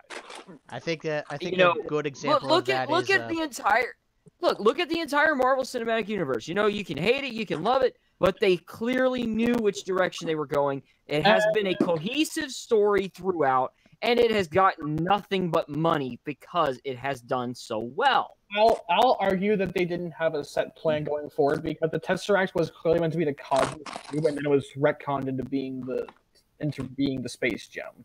Well, yeah, I agree. I can believe at one point early on that they didn't really have a total plan for it. But as it started to develop and as things were starting to come together where they were like, oh shit, we're starting to get a lot of money off this, we should try to see if we can start combining these characters and putting them together. Oh, yeah. Yeah. So later on, they were like, let's start putting this together. And they clearly had a plan to go. Star Wars has, like you said, they have no idea. It's every movie's a different movie. We're just writing it on the fly. And the same thing went with the DC universe. It's like, we got this whole idea. No, we're not going to do that. We're just going to just go with the flow of things. You can't do that. Planning ahead is what's going to get you the money, and what's going to keep things good. This is why I would choose to go see Infinity War for like a 4th or 5th or 6th or 7th time, or however many times I see it before it goes out of theaters, before going to see Episode 9. Because Infinity War is the culmination of 18 films and 10 years of movie making in a collective universe that has been, may not have been planned out to lead to this point where we are now, but everything's been working towards this in recent times. Revealing most of the Infinity Stones, getting the roster set up, prepping the universe for Thanos' arrival. Meanwhile, head over to Star Wars, we're jumping around from, who's Rey's parents? Why is Luke gone? Why would he leave this map? Cut to Last Jedi. Oh, fuck you. I don't want to be found. Go away. Well, I mean, I'm going to be honest with you. Like, my son found that scene funny, but he's only 10 years old when he throws the saber over up his bag. But when he got that, to me, that was the biggest middle finger to fans of Star Wars in general. And it reminds me of just like what you see with the Marvel Comics crap, where you have all these writers literally giving fans the middle finger because they just want to piss fans off. Why the fuck do you put people in charge of a franchise that want to piss off the fans? It makes no sense to me. I will never understand it. I don't know about you, but I like money. I like money. And if I had a franchise that literally prints money, I would probably do my best to satisfy all the fans. I feel like the biggest problem with like the film industry is that they've all been had like a simultaneous fuck it moment, and they're just following trends. That's the real reason why a lot of stuff we've been seeing feels so similar to one another while not having any substance to it. For example, I'll tell you... not Titanfall, that's a game. What, Pacific Rim? Pacific Rim 2. That movie is a big middle finger to the original fans of the first movie. Especially I've heard it was. Guillermo del Toro's original vision for it. Did Guillermo del Toro direct this one? No, he did not. He had no involvement after the first movie. Well, he had a clear vision for that, and they squandered it because, here's the thing. The point of Pacific Rim is supposed to be the West's answer to the Sentai, not Sentai, but the mecha anime genre. And it was supposed to be like its own thing. It's supposed to be the West's mecha.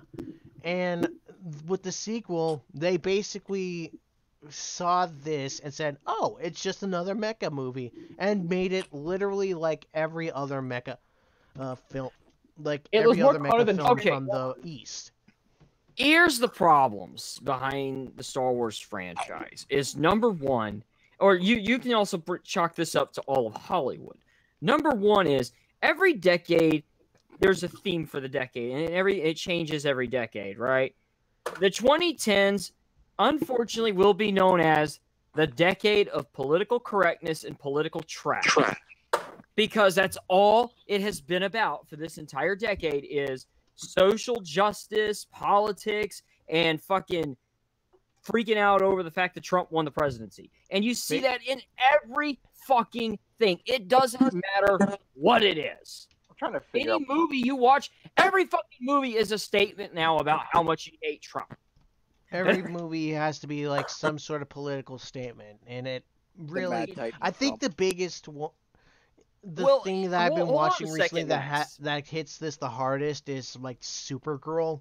Like Supergirl is I won't terrible. lie and say I won't lie when I say I do love watching the CW superhero shows, but I won't lie when I say they are inferior products. Like most of them are. Well, except for Legends. Legends is actually pretty good despite its just clearly putting like half the episodes on the ship. Well, let me finish my thought here. And what I was trying to say, though, is the politics thing is one of the things that's really fucked over Hollywood because it has gotten to that point where you have this small French group of idiots that if you don't kowtow to them, they do everything they can to smear your fucking product and make it seem like it's the whole either you're with this or against this thing. And you know what? I'm not trying to get political in this, though. But that is one of the biggest factors of why Star Wars is so fucked up. Is because even Force Awakens couldn't avoid it. Even though the movie was a solid film, in my opinion, I don't think it was the greatest, but it was solid enough of a film. It still suffered greatly with that fucking bullshit. And the Last Jedi, the dude couldn't shut the fuck up about his politics because he injected it in almost every portion of the movie. The whole fucking idea of breaking up the family and destroying the family, that's a straight fucking social justice thing. But after that, the other problem is Hollywood. Of divide and conquer. The other thing is that's Hollywood, the philosophy for these people. That's true. The reason they're doing this I don't want to get too far into that because we're talking Star Wars, Max. Conquer them one at a time, so that you're king of everything. Yes. Now, Max, I don't want to get all into that. Yeah, I want to also point out that I'm sorry. we're now in an age where studios do not want to take risk. They don't even want to take the idea of something possibly failing. Okay, I gotta at that moment. What is that popping noise? Risk. It's a huge risk. Everybody. SJW. Yes. Okay, one at a time. Dearth is I glitching think out. Sorry. they do take risks, but in the wrong aspect because they believe that they can actually manipulate and move the mass. They used to be able to. They used to be able to sway people to their side with their preaching and whatever, because it used to be in all sorts of different media and so forth, but they put it too heavy-handed and people are tired of it. And thus they ruin and desecrate a well-loved franchise. They can. Yeah, it's like I said this before on like Eglantine streams. It's a matter of teach versus preach, and these guys are going full preach. Well, yeah, and that's one of the things that, you know, I'll go ahead and tell this story because I don't think I've ever told it on any of your streams or anybody else's streams but mine. Yeah, go ahead. When I went to AwesomeCon, I went to AwesomeCon in 2017, and I got to see Stan Lee there. And I went to a Q&A panel for him, and there was a guy that stood up and he asked Stan Lee, I'm a big fan of X-Men, and me being a black person, you know, I grew up, you know, whatever, relating greatly to it because of that. And he goes, you put a lot of political messages in X-Men. How do you do that? How do you go about putting a message in a story? And he said, I write a story first, then I put the message in if it fits. And that's the problem with the writing of Marvel Comics, with the writing of Star Wars, and all this other shit where this political shit has infected and ruined, is they go straight for politics first, preaching first, then they try to put a story that wraps around that. The reality is, look, you can have a movie like Last Jedi could be completely pushing a leftist agenda message, but you wouldn't have known it if they did it subtly enough. Yeah, it's like easy to. You wouldn't have given a shit. You would have walked out saying, you know what, I never thought about it that way. But when you put something like Canto Bite in the film, and all you feel like you're hearing is message, message, message, you just don't care. You almost want to walk out of the movie. They want us to fear or whatever the Empire or whatever they freaking want, but it's like it's really funny that the way they force this message kind of seems like the Empire itself, that they're forcing people into indoctrination and a purge of the Jedi, like from the original movies. And I'm like, did you just do Code 66 on everybody? Well, and that was the other thing about the movie. And you talk about the Order. You know, the First Order or whatever it is called, you know, they don't seem like a menacing force. They almost seem like a force you want to side with. And also they're fucking chumps. They just seem and that's the other thing. They're also very inclusive because Phasma is a high-ranking general and she's a woman, so they're clearly pushing a political message. Don't even get me started about the wasted potential of Phasma. Captain Phasma was my favorite. Like, that's the reason I really wanted to go. I was like, Captain Phasma's gonna come back and she's gonna be like our Boba Fett, and she was not. And I was like, she kind of was the Boba Fett of the film. Yeah, technically she was. She died just as a pathetic way before she got a chance to be badass. No, she pretty much died. I'm not gonna. She didn't die last time. She's not gonna die this time. Well, no, but at least it was ambiguous. She just fell into a pit of fire on a collapsing starship. Last time she fell into a garbage chute. Yes, but they explained it in a Phasma comic that she. A great and noble character. Along with that woman that plays her always has to deal with like. Gwendolyn that was an interesting thing in Game of Thrones, how they kind of acknowledged that because of her tallness and so forth. Look, the character Phasma is a wasted piece of potential because they refused to do a fucking thing with her. You know, and that's the other thing that's killing the Star Wars universe is. Like, let's make these standalone films. Let's do Rogue One. Okay, Rogue One was cool. I liked it. It was a fun movie. Let's tell the story of how Solo got to where he was. I don't care where fucking Solo came from. I give a shit what's going on in the universe now. I give a shit where we're headed after Last Jedi.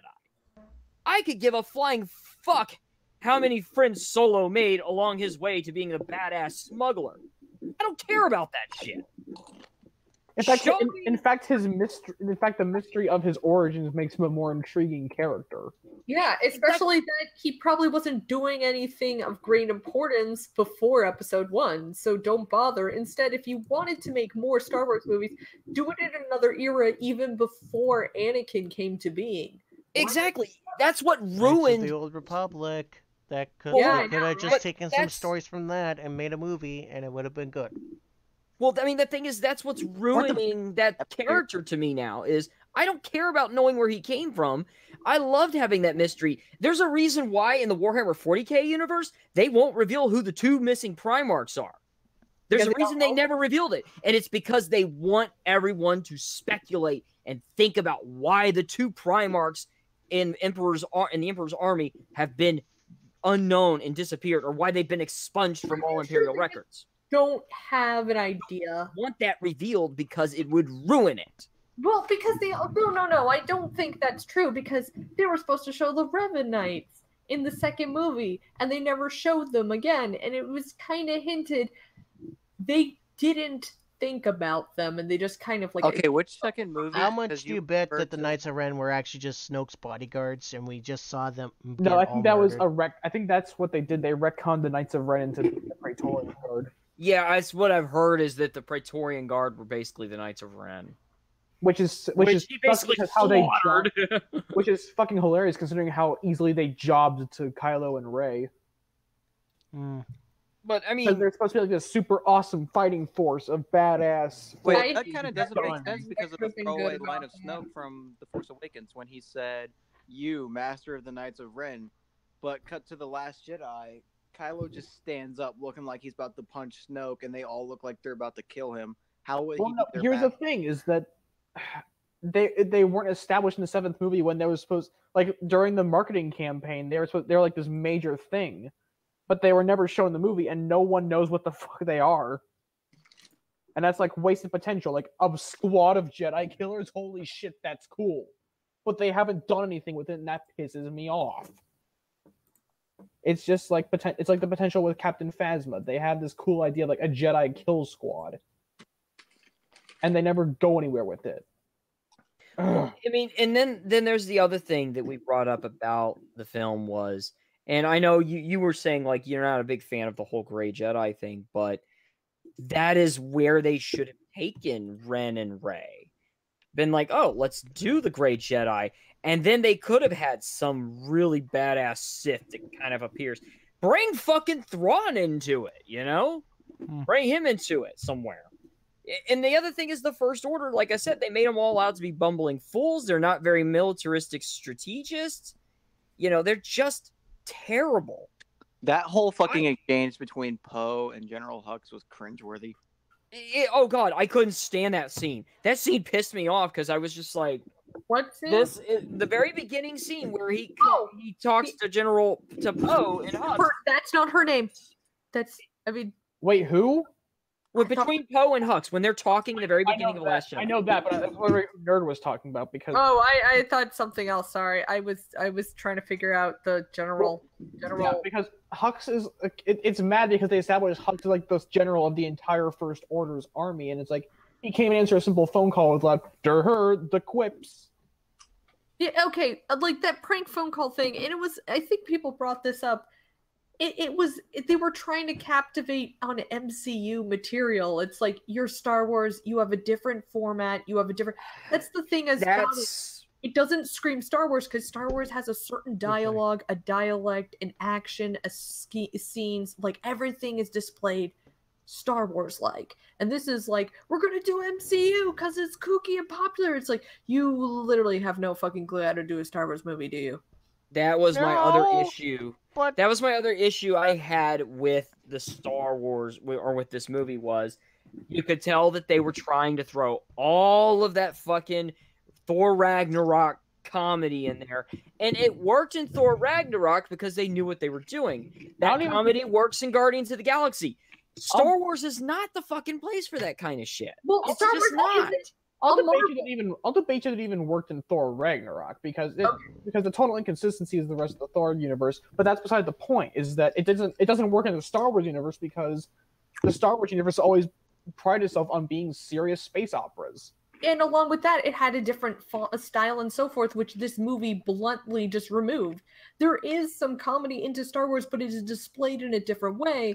And this one is displaying it like the MCU, which is a totally different team and squad that writes this stuff. It is as if you are already admitting, like Dan Slott does with Spider-Man, I have no original ideas, so I must steal from others who make iconic creations.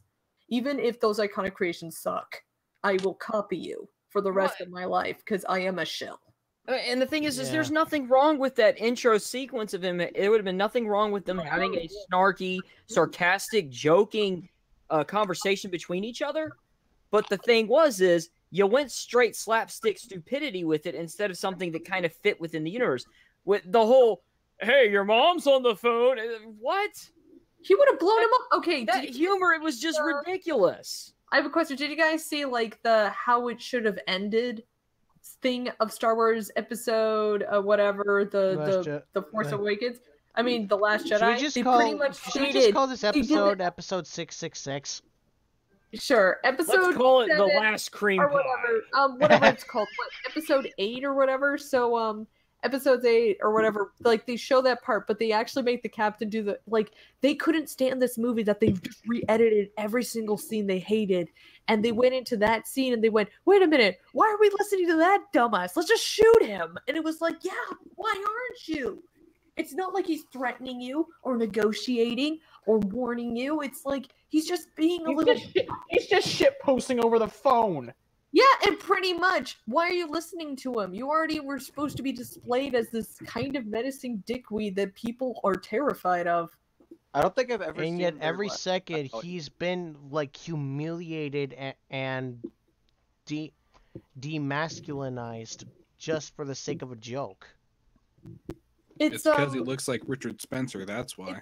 It's because they just want it. What was it like? I get it. It's because he's an Irish white male. That's why they did it. No. Okay, here's the thing. Ryan Johnson and the others wanted to make for this movie that the New Order, the First Order, whatever they're called, are Nazis. So that's like all they did. They specifically only picked white people to like run around in this to force more politics. And I'm just sitting here. I'm like, I thought there were a lot of other races in the Empire. Like, and they clearly want to say that they are white men who are superior. And then my argument is, then why do you have Phasma? Yeah. No, there were women in the ranks, but it was like, it was very strange and creepy. They were trying to push an agenda, and we all saw it. That's why that movie... And that's why the movie is seen as so bad. And that's why people aren't liking what they're seeing right now. The reason why... Now, I would say, like, the Marvel... I would say the MCU pushes agendas too. They do it. NURGLE, but do you mind if I say something before you get on that train of thought? Killmonger. Well, hey, no, Nurgle, do you mind if I get on like a train of thought before you get on yours real quick? What's up, man? Look, we can argue for hours and hours about all the flaws that The Last Jedi had. And we can end up calling out defenders who clearly want to like this. There is a clear divide in the fan base about this movie. Like, at least in terms of the people who have actually watched it. But I will say this. It was their decision to make the choices that influenced the movie into becoming what divided the fan base. It is their fault for all of this happening, and it is on them to fix it. And they won't, because that would imply that they made a mistake and show weakness. And that is what they would absolutely hate. I can clearly tell from what Johnson and Kennedy do is that they do not want to show weakness in the slightest. So they are either going to double down or they're going to get fired before the production of Episode 9. Well, here's the problem. They're never going to get fired. And here's why. That is the problem. The movies keep making money. So it doesn't matter. My buddy, hold on a second, nerd. my buddy Norwegian guy was just boasting about in my Discord about how the tickets went on sale for Solo and it's already breaking records. It's already selling like crazy. And that's what's going to happen. You know, the only way these movies are going to get better is whenever you finally people say, okay, fuck it, I'm not watching it. The only reason I'm trying to avoid seeing Solo.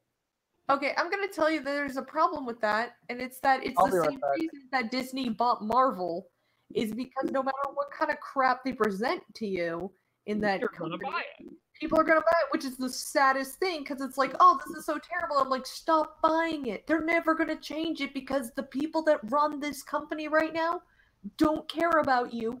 They're lying about everything. Their diversity hires are just there to give them extra quick cash because they literally have put the most inexperienced diversity hires around so then they can just fire them in the end and just score off the money. It doesn't. They're not worried about us. They're not worried about the consumer. They're worried about the consumer's money. And in this day and age, worrying more about the consumer is a thing that has to be more prevalent now than it has to be ever if we want to get out of this rut that is known as the Hollywood formula. At least they got hit during the Harvey Weinstein thing, but that's about it for now. Even though they got hit with that, the thing is like, we're coming back. What I will say is this: there is a slight light at the end of the tunnel with it, because when you look at the Star Wars films that came out, number one, Force Awakens came out with a very solid opening. It made some bucks. Then Rogue One came out, and it made less. Last Jedi made less than Rogue One. So if the trend continues, Solo's probably going to make less. Now, is it going to be profitable? Likely so. But you have to keep in mind, these movies are going to keep making less. And then there's another problem between Disney, and this was the other issue I have. And this is the problem I'm starting to see a lot of people have with Marvel. Oversaturation. Look, what made Star Wars awesome to people was you didn't get a new Star Wars movie every fucking year. You know, every year you weren't getting the standalone film and then the next one in the main trilogy. How long was it before Star Wars Episode 1 came out? Since the last one came out, which was Return of the Jedi? It was like years later. I mean, if I recall, it was in the fucking 90s or the early 2000s when that movie came out. Are we talking about we're talking about the first three, right?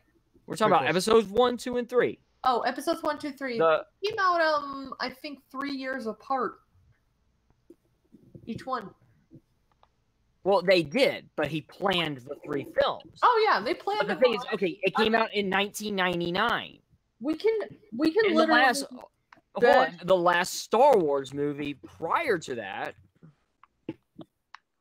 came out in 1983.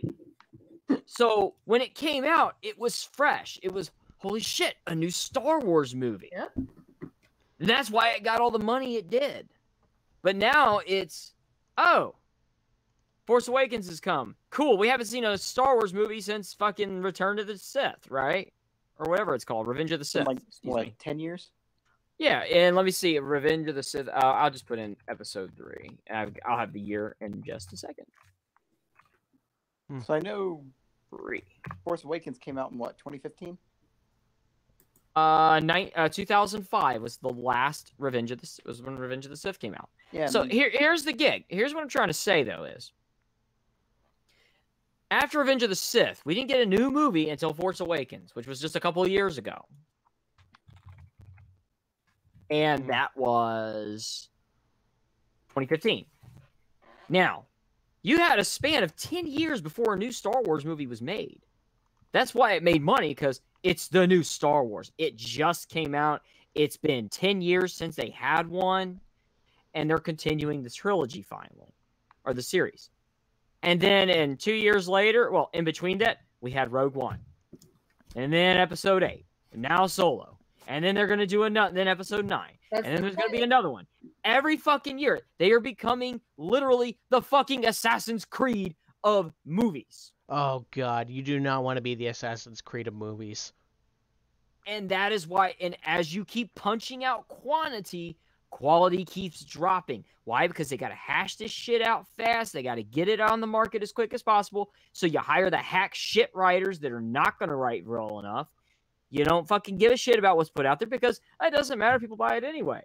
And the reality is, it's not going to work that way. There's a reason why Assassin's Creed actually did take a break before they went to Origins, because nobody was buying it.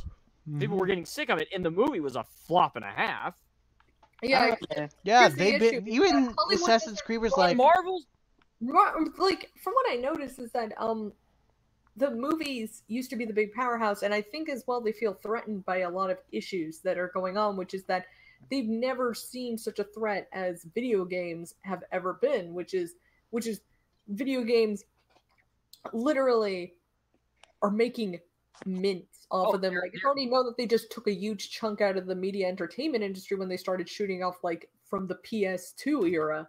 So it's I mean, like, damn, you should. Video games have become a more profitable market than the film industry. They have surpassed the film industry. But that's not the reason why film isn't doing well. The reason why film isn't doing well is because of all the things we talked about. The politics, the fact that it's more focused on quantity over quality. You know, I mean, here's a reason why fucking films like these films are so criticized and they're so bad, and these directors just fucking half-ass it, is because they're getting paid good money to half-ass the shit, and they're like, fuck it, we can just use CGI for everything. And then it's costing loads of money on these movies. I mean, think about how much it's costing for one of these films to be made. You know, George Lucas was on a literal budget when he did the first Star Wars movie, to the point where he had to get creative to accomplish his goals in the film. Now it's like, fuck it, we got CGI. Stop giving them all these big-ass budgets. Reduce the budgets down so that these movies can be profitable, and you have to force writers to be good writers. They don't give a shit about that, though. They want the quantity over the quality. Marvel's about to suffer the same thing, but the difference between Marvel is they are at least putting out something that's quality, even though they've been putting out more quantity. for less. Exactly. Yeah. But I mean, I know I just sidetracked the whole thing, but that's just what's happening. I think a good parallel. I think there's a good parallel between what the movie industry right now and the quote unquote AAA gaming industry that Jim Sterling brought up. There's no room.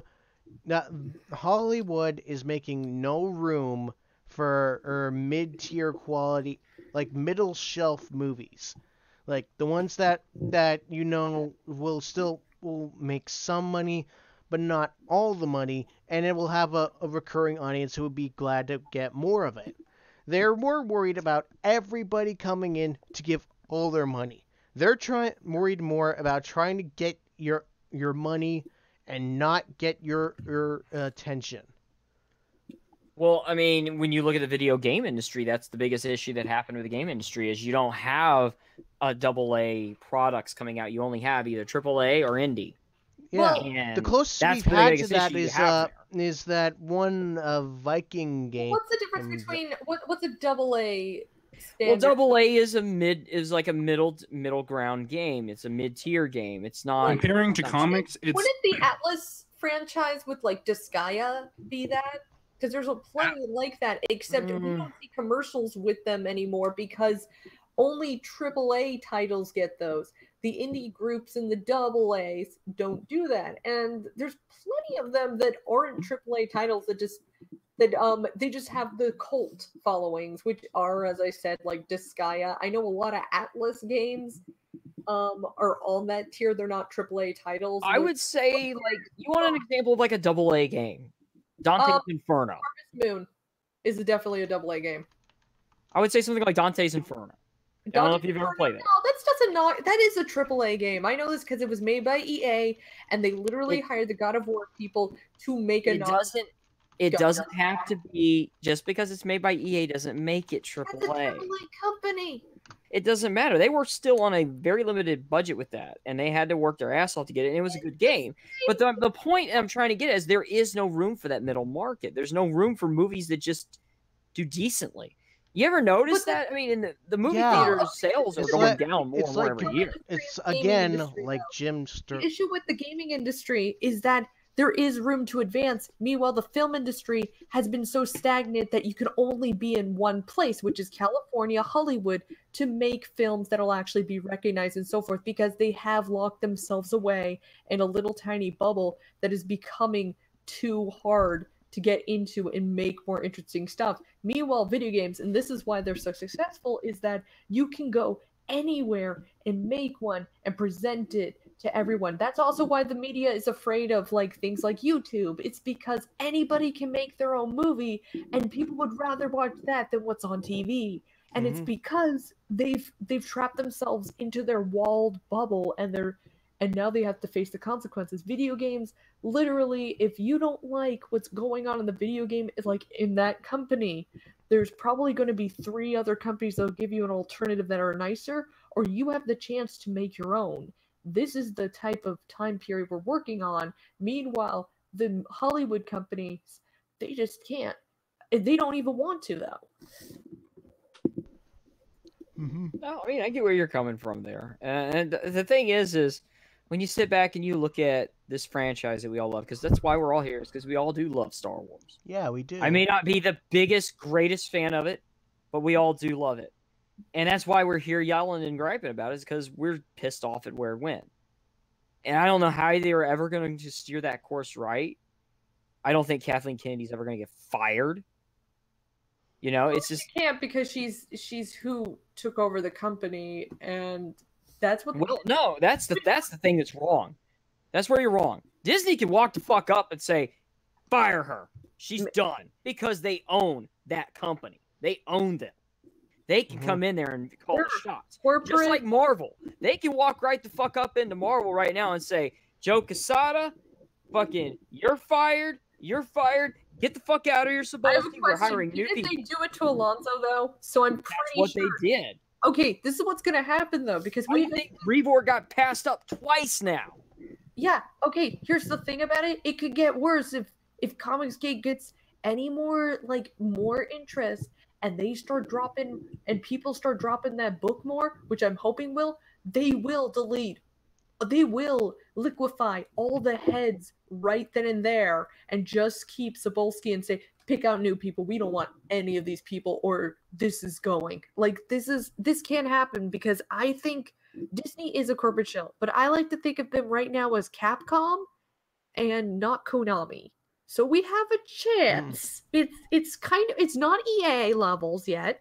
It's maybe in between Ubisoft and Capcom, meaning they're still total dicks, but they sometimes listen.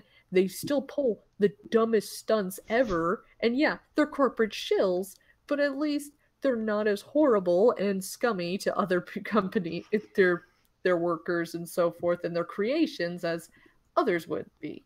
Yeah. So there is a higher chance. Now, I feel like I derailed the fuck out of this stream, Max, and I'm sorry. So it's fine. Let's talk about Star Wars. I love video games. Can we talk about Star Wars video games? Yeah, that would be nice. Back in the best ones? When I was a kid. We lost someone. When we I lost was Quill. Jedi Outcast. I played 32X, Sega Genesis. I played Star Wars TIE Fighter game. That was my friends like playing a mod for Jedi Academy called Movie Battles.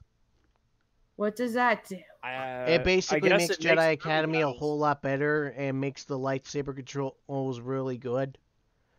Even though I can't control them for the life of me, and I usually play as blaster or characters that. I used to play the shit out of Jedi Knight 2 or Jedi Outcast or whatever, the one that was before Jedi Academy came out. Yeah. Basically, it was the catalyst for Jedi Academy. I used to play the shit out of that online. Yeah, that's Dark Forces 2, actually. Jedi Knight is the sequel to Dark Forces. That game was so fucking cool because, my favorite was you had the Force power. So, I would always play the Sith to get Force choke, and I would play capture the flag, and there was one map where you had a pit where the flag was. So I would always get there. People would run up, and I just grab and drop them. Grab and drop them. I had to get sniped in order for somebody to fucking get me in that game. I fucking loved that game. Mm-hmm. Oh, and I liked Force Unleashed. You said that earlier, but I liked Force Unleashed. That was probably one of the best Star Wars titles to come out. Had a good story, decent main characters. Sam Witwer is always an amazing voice actor. Mm-hmm. I mean, the Star Killer character was really fun to play with. He was just really cool. I loved his style, where instead of like running around with the sword, with the lightsaber, fighting like a normal sword, how he wielded it backwards. I always thought that was cool. Mm-hmm. And then Ahsoka tried Isn't backwards style one of the more dangerous lightsaber or techniques? Yeah, but it was so cool to watch him play like that and to utilize him that way. Shadows making it cooler, man, and more powerful and threatening. I love those types of games. That shows love was when they made such great stories. Unlike Battlefront 2 or whatever. EA Star edition. Battlefront, Original Battlefront 2 is actually good. Yeah. Except the new one decided, let's make a story mode, which people were requesting. Can we have a single player story mode? Okay, we'll give it to you. It's going to be about the Empire. It is a 2-hour series with Mary Sue Girl, who leaves the Empire midway through, and apparently the head lead of Star Wars Battlefront, which we have found out maybe the reason all this sucks, is that her idol is Zoe Quinn. Or was it Anita Sarkeesian? One of those two. Oh, for fuck's sake. And this explains, well, who else wants to be an evil corporation that sucks the minds and control and, like, sucks out all the money out of small 10-year-olds? Aside from those people. Well, you know what? And that's another thing that I've gotten so tired of with the Star Wars, like, movies and all the universe and stuff with, like, the mainstream stuff. Can we get, like... We got the Solo movie coming, right? Mm-hmm. Why are we getting Solo when we could have... Tell me the story of Darth Maul. Tell me his history. That would... Give me a story from the perspective of the Empire. There's a reason. Hold on a second, Nerd Wonder. The thing is, I'm trying to say is, stop giving me stories that, stop giving me stories about the good guys. I understand, yes, I'm a fan of Siths. I'm a fan of villains. And so I'm being a little biased here, but that's the thing. Well, we didn't really see the side of the story from them. Like I said before, they don't want you to sympathize with the villain. They don't want a single bit of that. If you notice in the original trilogy, that when you find out that Darth Vader is Luke's father and so forth, what we did get pumped up about is that Luke knew about his father being this great guy and so forth. Like everybody keeps talking about how he was such a great hero, and he's just succumbed to this, and then he has to go and confront Obi-Wan as a ghost who says he's become corrupted, and that we can slightly pity him because Luke has learned that his father was a good man at one point, so he uses this to try and redeem his father, which gives these interesting ideas of Darth Vader. Like or hate the prequels, at least they tried to as well make him sympathetic at a point, though they did a terrible job. But now the new ones, they don't want you to really sympathize with these villains, the big villains. Thus, they don't give you a backstory. They don't want to give you a backstory for Snoke. They don't want you to give one for Captain Phasma. They'll give one to Kylo because he's not really a bad guy to them. He's not meant to be the big baddie. He is just meant to be the rival in Pokemon. But that's what ruins great storytelling. Well, no shit. Yeah, and that's know how to write. And that's what pisses me off, though, is because your story, your hero is only as strong as your villain. Yeah. And if your villain is not written well, if I can't feel any sympathy for this guy, for this villain, I have no reason to watch the film. Hey, I got a question for you. This is why Thanos was so good. No, that's actually what I was about to say. I have a question for all of you. How long do you think it'll take before Star Wars decides to try and rip off Thanos? It's gonna I'm be d- the I'm next just- movie. I'm counting 'cause- on it. Let them rip off Thanos if it'll make a good Yeah, villain. The MCU was just reading the original comic book material and was like, "Yeah, I think we could work with this." And then they just like made this work, and then they're like, "Let's make him a little bit more sympathetic," because it's like, why would a guy be this cray cray? It's like, yeah, let's do it. Better And then than they making did him it, date and it's death. fun. Well, here's the this is the deal though with Thanos though was like I went into the Infinity War tonight. Wait, stop, What? stop. Who here has seen the movie? I think we all have. No, Yeah. I don't think we all have. I have. Okay, you have. I just saw it earlier. How about Dearth? I'm gonna go see it a third time tomorrow. Okay. Okay, so we're good, nerd. We're good. For anybody I watching, should still have a. Yeah, Spoilers. this is a spoiler alert, guys. but here's the Just deal. tune out though. now. Hold on a second. I got something for this. Let me. Turtle's so bad. This is great. I'm so happy I got to see it. Switchpoint totally ruined it for me. I was like, dude, I love that movie. He's like, yeah, it's all right, man. What? Oh, he said it was okay. He was like, it's all right. I wasn't impressed. I'm like, you want to know what my dad did? My dad got super upset. I saw it without him, so I have to go out with him as a father-daughter thing. dude, that is a I'm gonna go movie you visit him. have to see more than There once. we I want to go. go Yeah. see I it a just second put. No, time. and that's what I I'm assured just him. having this up there now. It's Here we go. it's my dad. It's a good dad movie to watch with your dad. Oh, my kids loved it. They Yeah. absolutely loved And you want to it. know what?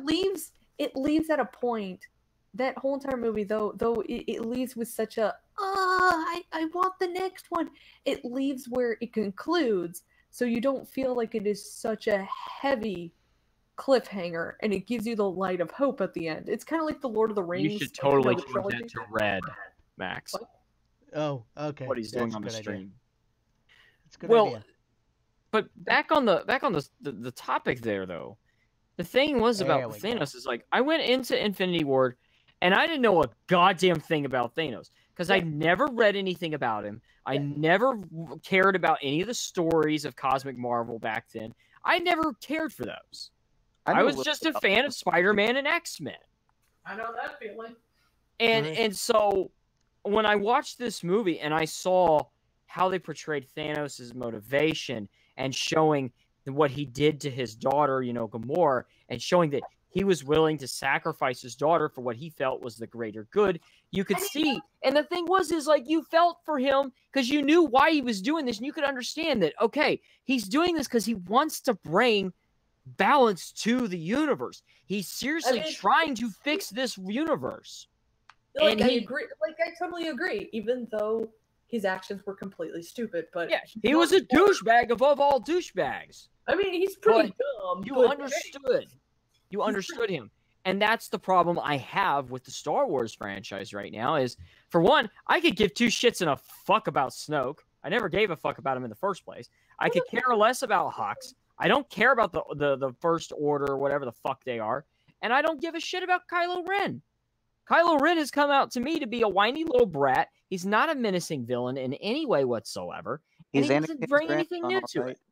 He's like, okay, it's like they're trying to set him up. Like, did anybody here play Are we done Pokemon? talking about Infinity War? Because No. We're gonna stop talking about Infinity War because I'll tell you what I feel about Kylo. Don't worry. Okay. Is that Does that mean you I guys I'm know, gonna get I rid was of using spoilers? it as a you played comparison. Pokemon? You played Pokemon Gold and Silver Gen 2? Oh yeah, I played that. I played feel every like- I played like Okay. every gen So except there's for like 5. in that game specifically, as you can recall, there are two opponents that you will face, which one of them is Team Rocket, and the other one is your rival, who is known as Silver, who's a total dickbag, but it's kind of revealed that he doesn't like Team Rocket for his own specific reasons, and he will go to any lengths he can to destroying them. And I feel that's what they were trying to envision with Kylo, a sympathetic, rival-like character who's a total dickbag that you're not supposed to really like, but you can sympathize with at points. Except, what a game for 10-year-olds that is well loved could do with a smaller budget. Star Wars could not. Like, Jesus Christ, how do you mess that up? But they did. They really did, because it's just an immediate, haha, fuck you, I've ruined everything. I just don't know what I'm doing. I make a purple-haired messiah, bitch, and this weird Rose Tico that Ethan Van Sciver's forever cursed to be obsessed with. I really fear for that man's mental sanity. I'm worried I that if found he one stays today, around him long and I enough, took he's going to succumb to Stockholm syndrome for Rose. Yesterday I found a Rose Tico, and I texted him, and I was like, thinking of you, man. That's funny. His wife, though, also his wife just encourages it too. Apparently, he's posted online. He's like, "This is what my wife did," and he has like a model Tico and a model Ray, and the model Ray has like a gun. Like she set it up where the model Ray is like about to shoot this Rose Tico, which has this sign up that says like, "Don't shoot what you love," or something like that. It's like you're beautiful. You know, I hate to say it, but I feel bad because all we've done this entire stream is bitch about Last Jedi. We kind of. We were talking about how cool the like a bunch of us normies want to read the original books now. Yeah, I mean, kinda do sure, wanna read the original book. bashing on The Last Jedi was a primary subject, but it wasn't just the only subject we've been talking about. Yeah, I don't care if it's not canon anymore. I want to go read it. Also, who here has been on the rides, like the Star Wars? Remember, like the Disney Star Wars area? Have you guys ever been? I've been on the old Disney Star Wars ride twice. I haven't. I've been on that. I've been on the simulation one with where you go on the ride and there's like a chosen rebel. I'm not kidding. Both times I've been on that ride, members of my family were chosen to be the rebel in that. I will tell you this. The first time was my dad. The second time was my brother. I will tell you this. That's kind of how my brother-in-law's honeymoon went. So my brother-in-law is a notorious Sith Lord. He is totally all about the Sith and the dark side. So he can't stand that rebel scum. So on his honeymoon with my sister, they went to Star Wars. Like they went to Disney World because they really like it. And he's never and my sister surprised him. They got like VIP passes. And she said, we're going to spend the whole entire day in the Star Wars area. And he got really hyped, right?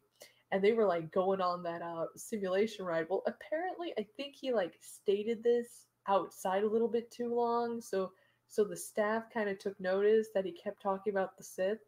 And he gets into the simulation or whatever. They're like, where is the rebel spy? And he's like, oh yeah, who's the idiot? That's the rebel spy. It was him. It was him. And apparently my sister says he went stone cold quiet and he was pissed. It's like they knew they did it just to piss him off. That's great. It's great. But also from what I know, I went there once. I went there a few times, and it looks like they have like all these other cool extra things that they've just added on. Like there is, which is fantastic. They have a little Jedi training academy thing for little kids. Oh yeah, I saw that. That was cute. Yeah, and then now they have a make your own lightsaber area, which is. I really wanted to go there, but my dad was like, dude, why would you make one that's probably going to be really flimsy, and when you could just buy one that's like a collector's thing that you could probably display. But it's right there. It's Disney Star Wars. Yeah, he was like, why would you want to make like a toy prop one when you could? When I know you like crafting stuff, why don't you just make your own from scratch? Do you ever get the custom-made ones? I really want to like make my own eventually. I may not be a Jedi guy or like anything about the Jedi or the Sith or stuff with the Force, but I do like Star Wars enough where I would at least try and make my own custom Jedi lightsaber. I really want to make it out of like there was this one material that was in Star Wars: The Clone Wars. They said if it could be made of wood, and there was like this extremely durable type of tree in the galaxy that's like as hard as steel, and they used that to make the handle for this one Wookiee Jedi's lightsaber. And I was like, dude, I would love to have a lightsaber made of that material. I will say I did approve of I don't really watch Rebels, but I remember like finding it kind of an interesting take where it's just a bunch of rebels like during the time of Luke and Leia. Like we don't see Luke and Leia, but we do see Darth Vader, and we get to see how scary Darth Vader is, in that they are Jedi running around, and they're like, but I thought the Jedis were wiped out. It's like, no, we're in hiding, and we have to keep like teaching you guys the ways of the Force. That was all before Episode 4. That was all before Rogue One. Wait, I thought that the Rebels was during the time of Luke. I'm very upset. The only complaint I have about Rogue One is that they basically made Kyle Katarn non-canon because he was the one who got the plans for the Death Star for them in the game, in the original game. Well, that was also, literally didn't the first Bothan level of the die? game. Oh wait, no. Which one had the millions of Bothans died for that information? Which was the joke that everybody was saying, and I said it and nobody understood me. Where it was like, Oh, wasn't that in Rebels of the? Wasn't that in Shadows of the Bothans Empire for that one ship? it's like millions of Bothans died to get those plans, and we never got a Oh, many Bothans died to bring us this information is the line you're thinking about. Oh yeah, and which one did that? Was it the first one or was it the last one? Oh, that reminds me. Bothans, another good race from Star Wars. Yep. Too bad we only got to see them in Battlefront 2. Yeah. Yep. I mean, at least now Battlefront 2 EA Edition's going to make it so you can customize your race for your character, so you could be a Bothan. Well, they always planned it secretly. They just hid it away. They wanted to make a DLC, and somebody hacked into it and found out. They're like, "Hey, these guys been hiding from us." Oh no, it wouldn't have been DLC because they've already pretty much like cleared up that everything that would be classified as DLC was going to be free. There would be no season passes. Free. Oh yeah, totally. That was clearly what they planned on doing. We wouldn't have cared if it was superficial mods, because obviously you're lying about, like, we want to stay in canon. But dude, hear me out. I think everybody would have handed over their wallets if there was a loot box with, of course, deemable outcomes. That one loot box gave, like, there was a rare item in there, a rare skin that made you Force Ghost mode. Oh my god! Like the Star Wars games? Like Stormtrooper Force Ghost mode, like Ghost mode Ewok, Ghost mode robot, like droid. You know, that'd be like the coolest thing ever to be like, what the? I just wanted to be a pink fart Darth Vader. And now you can. Yeah, pink fart Darth Vader. Said, screw that shit. We're gonna make some pink Darth Vaders now. There's going to be an entire if they have factions in this game like player-made factions, there is going to be a pink Darth Vader core. I can guarantee pretty that. much. Probably Nexus is gonna go and advertise it like brought to you by Nexus. Nexus. We make what the company won't. Hire us, motherfuckers. That's how Bethesda gets all their employees, pretty much. They just they look up your resume, which is actually your Nexus mod manager. That's a good question. Do you think EA is going to be able to keep the license for Star Wars? Because I really don't think they're going to be able to. You know what? I mean, I don't know if this is going to ever happen, but I would be more than happy if Bethesda end up getting the rights to Star Wars. They're not going to get the rights. They're looking at a secondary. Disney only wants to give it to AAA titles because, you know, big business. I mean, Bethesda's technically a AAA title. Bethesda is AAA. They made fucking Skyrim. Yeah, let me explain. They're not a chain branch corporation. They're not like corporate. Bethesda likes to do things their own way, their own pacing and so forth. They were offered, actually, I don't think they would do it anyway, because they were offered at one point to do an instead of an Elder Scrolls game, they were offered to do a Song of Ice and Fire game, and then they decided instead that when they were researching for the game, they're like, I think we'd rather do Elder Scrolls, and then they just made Skyrim. That is literally how it went. That they were offered to do a Song of Ice and Fire, and I think they would start reading the books or something, and then they were like, screw that, let's just make a Skyrim. That would have been a hard-rated end game. Yeah, they were like, there was a lot of... and now they won't stop making Skyrim. Not to do it, and I think it was because they just are so used to doing their own fantasy stuff. But yeah, there's also it's because Disney likes to make it into a more stable, long-lasting company, and I could see like there's just more power if you get a company like Ubisoft or Activision, which they apparently were in talks with, was Activision, to kind of initiate to EA, you're on the chopping block.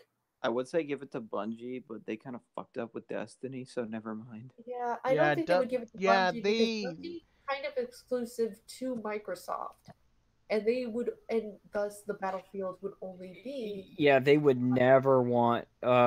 Disney would not like. They like Microsoft having exclusive rights to Star Wars because they would not make enough money off of it. And well, have multiple platforms, you can make so. The thing about that is, Bungie doesn't own the rights to Halo anymore, so that's 343 that's making Microsoft exclusive games. Both Destinies were available on Xbox. Oh yeah, that's right. My bad. I forgot that they fucking forgot about they were the ones that did Destiny. I was kept thinking like, oh yeah, they're still with Microsoft now. Thanks for reminding me. Too, also getting a PC port. Mm-hmm. Yeah, and I would think though that I guess if they do give the license to someone else, I just want to see them. I don't want to see them ditching the single player market because. I understand it's big bucks when you deal with I understand big bucks when you're dealing with something like Battlefront because it's a massive multiplayer game. But I would like to see some of the single player stuff still because there's still such great stuff you could do with it. People still want to play as fucking Jedis, you know? Yeah, and also at the same time, it's not like the game's going to ever be played again after a certain time period if it's just an online only. Because exactly playing some of these games, like City of Heroes, who's playing that? Oh, that's right, the servers are dead. Nobody's playing that ever again. I mean, you guys are probably going to tear me apart for this, but I want them to give the title to Rockstar so they can make it primarily a single-player focused game without any Jedi, Sith, or Force-using enemies or allies. Or Dude, they're just going to make like hot coffee mods and weird shit and just flipping the bird and nudity everywhere, and I don't think that fits in Star Wars. No, just give them the title for Star Wars so they can remake Star Wars 1313. Because that was the title I wanted to see. I was going to mention that here in a minute, and that was one of the things I'm upset with too. Is Star Wars 1313 could have been an interesting game, and I really do think it's time. Okay, I understand Star Wars is kid stuff. Okay, I understand that they want that young market still. I got it. And they wouldn't go and release stuff like Death Troopers. The vast majority of us here grew up with Star Wars, and we're adults now. And we'd like to see some of these more mature types of titles come out that tell the more adult stories. I don't see any problem with going during that direction. You still can have the stuff for the kids. Look at Marvel's stuff there. You know, you've got the Netflix series, which is not kid friendly at all. Wait, and then you have the movies. Wait, what? Yeah, for the live action. What Netflix series?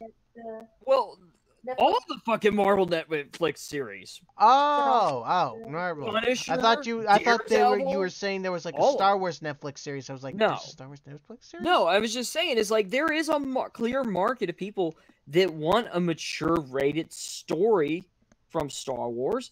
Stop ignoring that fucking market. You know? There's money in it. They're releasing a new animated Star Wars show called Star Wars Resistance. Oh, no. That's fine, but I mean, but that's my point though. It's like, dude, you know, there's so much potential in the Star Wars franchise. Stop focusing on children and focus on others as well. Speaking of I hate to rope it back to Infinity War, but Marvel knocked out of the park there because they realized that this series has been going on for 10 years. We were all like adolescents or teens or small kids when we first went to theaters to see Iron Man. Now we're all grown up. I was in the Navy. War, which is probably the most mature MCU movie. No, wait, they were planning this since Captain America. Like, Iron Man was their first idea, and then they were all like, oh my god, let's combine. I'm sorry, I'm tired. I gotta go. Because Infinity combined a lot of like more the mature. Oh, you're going now? That's fine, nerd. You can go. Yeah, I'm sorry, it's very That's late. fine. I I'll totally get it. probably When you want to go, when you have to sleep, it's your body's like, nope, you're going. I don't want to I'm torture you with that. You can go ahead. now. Good I'm night. gonna head out Good here in a night, couple nerd. minutes myself, but Damn. I mean, you're on to something. The thing is, though, is yeah, you're right, but that's the same way with the vast majority of Star Wars fans. The vast majority of Star Wars fans grew up watching it.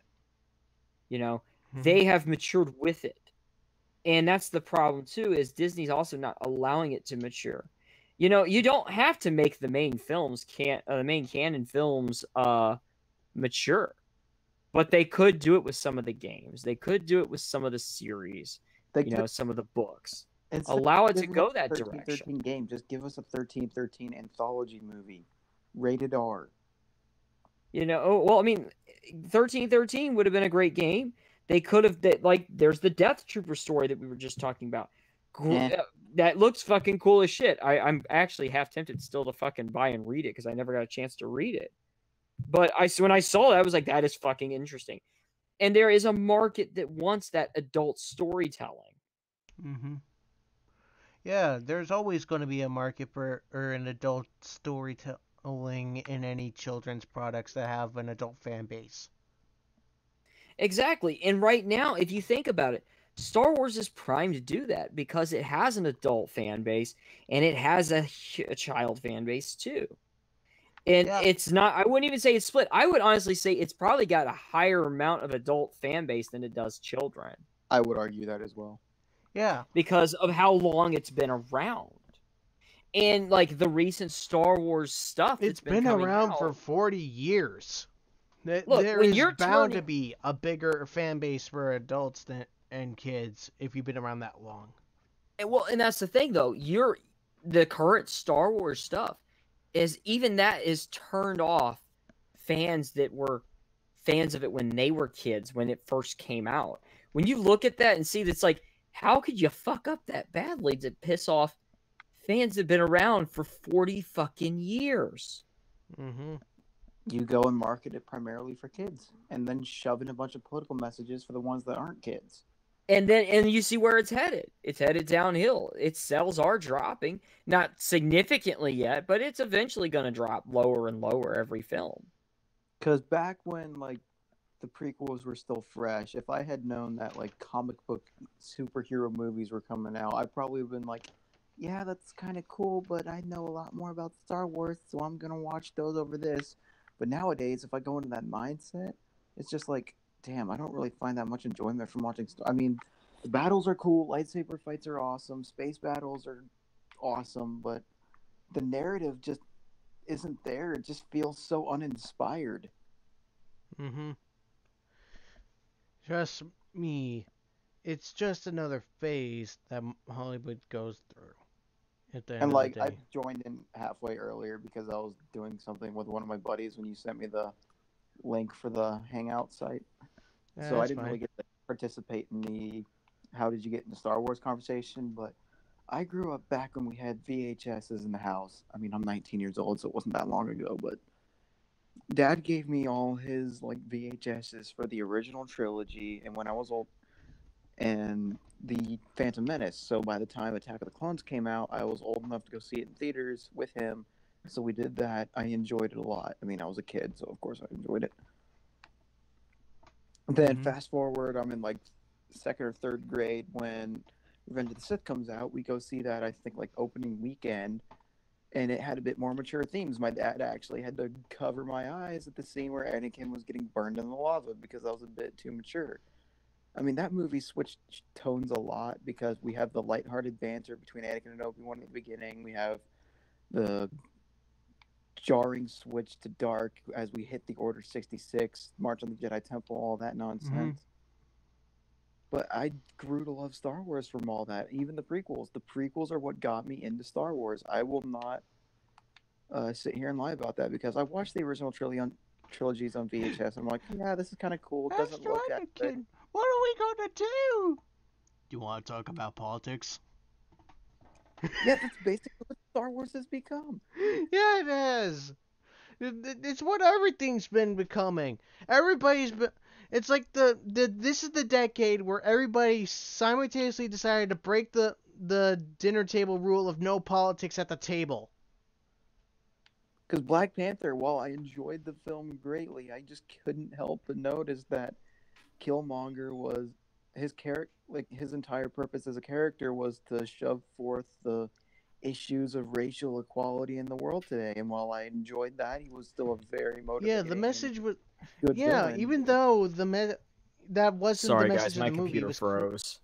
Oh, it's fine. Uh, Yeah, but that isn't clearly wasn't the message of the movie. It was more about the corruption of imperialism.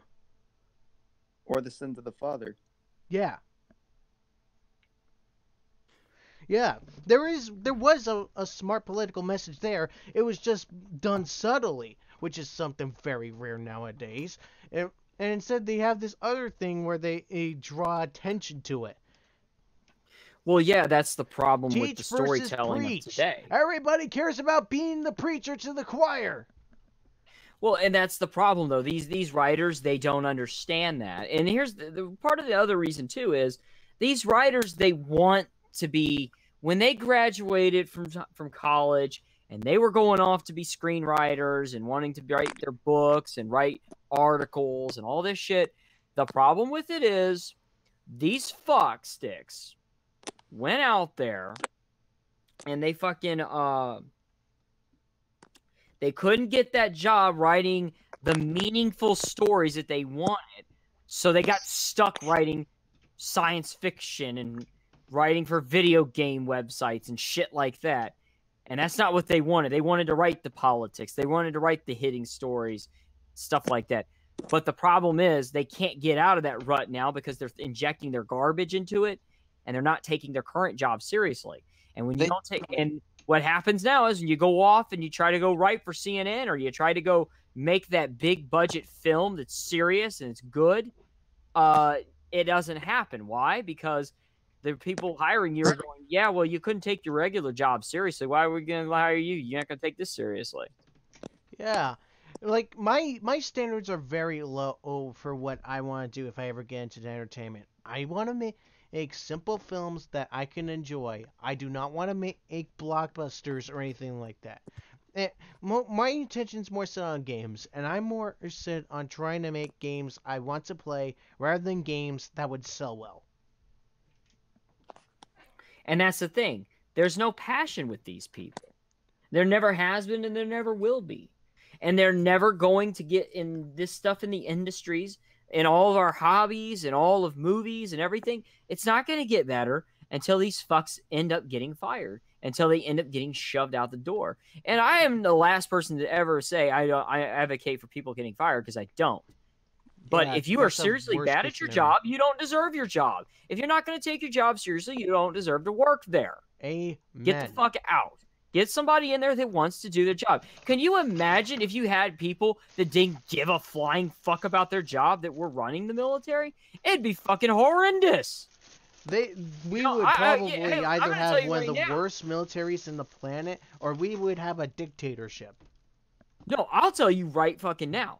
Since I served in the military, I worked around a lot of sailors that really had no clue and didn't give a shit about their job. And those sailors wound up, besides getting themselves in trouble, possibly hurting people or getting people killed because they didn't give a shit.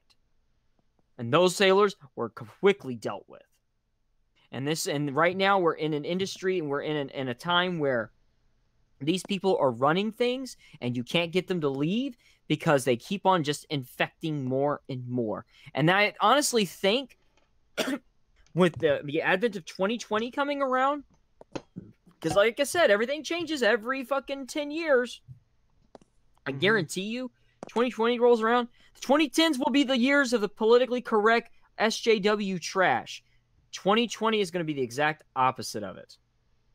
Because people already right now have gotten so sick and fucking tired of this shit that they don't even care anymore about pissing any of these people off. And when that happens, you know, eventually it's going to happen in Disney. They're eventually going to have to suck up and realize, okay, nobody wants to see this shit. They want that Chinese money. I guarantee you, if they want that Chinese money, they're going to shut the fuck up pretty soon. Because Last Jedi flopped. And that was part of what they were banking on getting an ass ton of money out of it with. There was a reason why the Warcraft movie did well despite it not getting a box office things over here, is because it did well in China. Mm-hmm. That's why Pacific Rim did so well initially. Yeah. China is And the then, money making. And then they ended up making a mediocre sequel that basically spat in the face of why they made it the first movie in the first place. And yet it was made because China happened. Well, I mean, and that's the thing though with the Chinese market, they really fucked up with Last Jedi, because Last Jedi could have been their meal ticket, and they decided not to do that. You know, they went this direction, and they realized quickly now. So there's a good reason why J.J. Abrams is doing the next one, because they're thinking J.J. Abrams will come in and at least fix what happened with Last Jedi. Trust me, Disney knows. Marvel, they all fucking know what happened there. They're all sitting there around the round table going, how do we fucking fix this? It's just Kathleen Kennedy is too busy fucking thinking about my feminism than actually thinking about putting out a good franchise. My profitable Passion is what we're lacking in these industries. You know, like the other day I was talking, and this is the thing, I'm not against SJW people, because some of them are really good at their jobs and some of them actually have passion about the franchises they're involved with. My buddy Ross is telling me the current Battletech game is absolutely fucking badass. And the chick that was part of the like main leadership behind the movie is this fucking feminist nut job SJW, but she wanted to make a game that was true to its source material, and she hung to it as close as possible without getting all political, without getting all social justicey. And that's the problem. You have people with no passion that don't give a fuck about these franchises. Yeah. They only care about their agenda. And when you put people in those places, it's going to turn into shit. Marvel Comics is probably the biggest, most prime example of this. And yet nobody can take the hint that they need to get the sticks out of their ass and actually make a good product, because they think that if they say something profound enough, that'll make people think they're good when they are not. Well, what they're going to learn very quickly right now is what's selling now is completely what they bitch and yell about. A lot of people are starting to come around and realize that anything they yell and bitch about winds up getting it popular and making more money. And it's because they bring attention to it, and everybody's going, ooh, it's taboo, so I want to touch it. That Chinese dress incident that just happened, from what I understand, sales for that kind of dress have went through the fucking roof because of that stupid idiot and his whole cultural appropriation shit. So they're going to quickly learn pretty soon that this bullshit SJW shit's not going to last for too much longer. Yep. And I'm not saying that to be hopeful. I'm saying that by looking at trends. You know, I'm saying that by looking at the patterns I've seen. It's over. They're on the losing streak, and I think this actually does call for a good quote. This is all going to end, not with a bang, but with a whimper.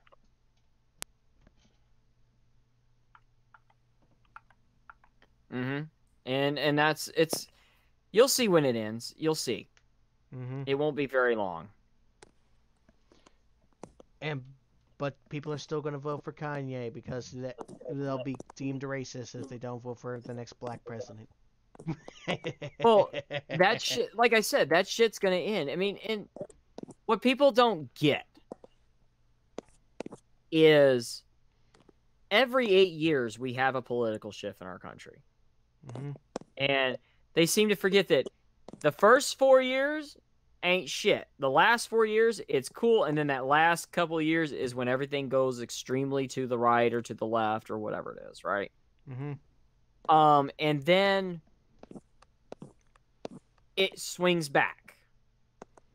Now, everybody was going, oh, Hillary's going to win. Hillary's going to win. the reason Hillary lost was not just the fact that, she was basically a fucking idiot. She lost because we've had a Democrat for 8 years. Of course it's going to swing back. That's the pattern. That's what happens. How often does it ever not happen? Anyway, I'm getting too ridiculously political, and I'll shut up now. Oh, it's fine. You still had something smart to say, but and yeah, I'm guilty of this myself. Sometimes when something political happens, I can't help but talk about it myself. It's a bad habit that I need to fix, but sometimes it has to be said for it to be known. You know what I mean? Oh, yeah, I know. And that's the problem, is we don't have enough people saying something. But that's changing. That has been changing. Yeah, it's because there's a reason the media attacks YouTube. It's because YouTube goes against everything the mainstream media has been doing. Yeah. It's coming together soon enough. Unfortunately, enough people are listening to the attackers to influence YouTube, which sucks. Because, I'm gonna be honest with you. There was a time when I wanted to be a YouTube star. I mean, everybody wanted to be a YouTube star at some point, at least around people my age, because we grew up with YouTube. Well, I basically grew up with YouTube when I moved out here when I was 12, because that was still new, relatively speaking. And the YouTube bubble is bursting right now. And it's not because there's too many YouTubers. It's not because there's people that are successful. It's bursting because YouTube wants to let it burst. I mean, think about it. There's a reason YouTube is not getting better, and a lot of people forget this. It's not getting better because YouTube doesn't make money. Yeah. They don't care. Google doesn't give a shit about YouTube. They let it die and be like, whatever, we don't give a fuck. The only reason YouTube is still dominant is because they don't have a direct competitor yet, which I think is going to change soon enough because of what happened with what's it called, Pornhub. You've got YouTube channels literally closing shop and moving to Pornhub, and they're doing better over at Pornhub. Wow. So I do see. I know it sounds crazy, but I do see Pornhub saying, "Okay, we're going to make a new website that is just like YouTube." And you'll be able to use that, and it'll be safe for work. I guarantee you that's coming. It's on the way. Pornhub SFW edition, and it's just YouTube. Well, it's not just that. It's just they're going to do they're going to end up making it. They're probably not going to call it Pornhub the SFW edition. But they'll have a website that's they'll probably call it VidHub or something. Exactly. Which actually does sound like it has a snazzy name. And I think that's where we're headed. Yeah, we've got BitChute, we got DTube, we got all those other ones, but those have not been taking off very well. Mm-hmm. It's going to be Pornhub that's going to take control. I think they're going to be a direct competitor. Twitch will never do that because Twitch is only live streaming. Amazon, I've heard rumors they're going to try to do it, but they're ran by people too that are just all about the censorship stuff too. So, and that's what's going to need to be. That's what needs to happen is you need a website like Pornhub that's like, we are all about non-censorship, and we want free speech rules here. Legitimate channels that mostly my dad, but me and my dad watch about he gives reviews on different rifles or guns or whatever. So when he wants to go and buy a new gun, he knows which one he's going to get or which one he's going to try and get the parts for because he's watched reviews, he's watched whatever on YouTube to get a good grasp of it. But if all that stuff goes away because people are getting too sensitive about the wrong people getting guns, then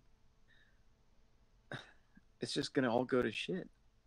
Well, like I said, what they do is they'll go somewhere where they're allowed to watch that stuff, where they're allowed to post that stuff.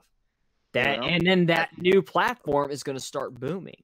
YouTube is popular right now because it's the go-to. Mm-hmm. But I guarantee you right now, what they want to corporatize it. They're trying to turn it into TV, and it's not going to go that direction. It was Yeah, that's never what meant to YouTube be read. TV.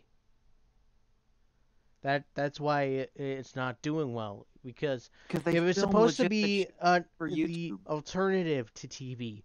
You like that can't you sequel can't TV show or a whatever, Karate company Kid.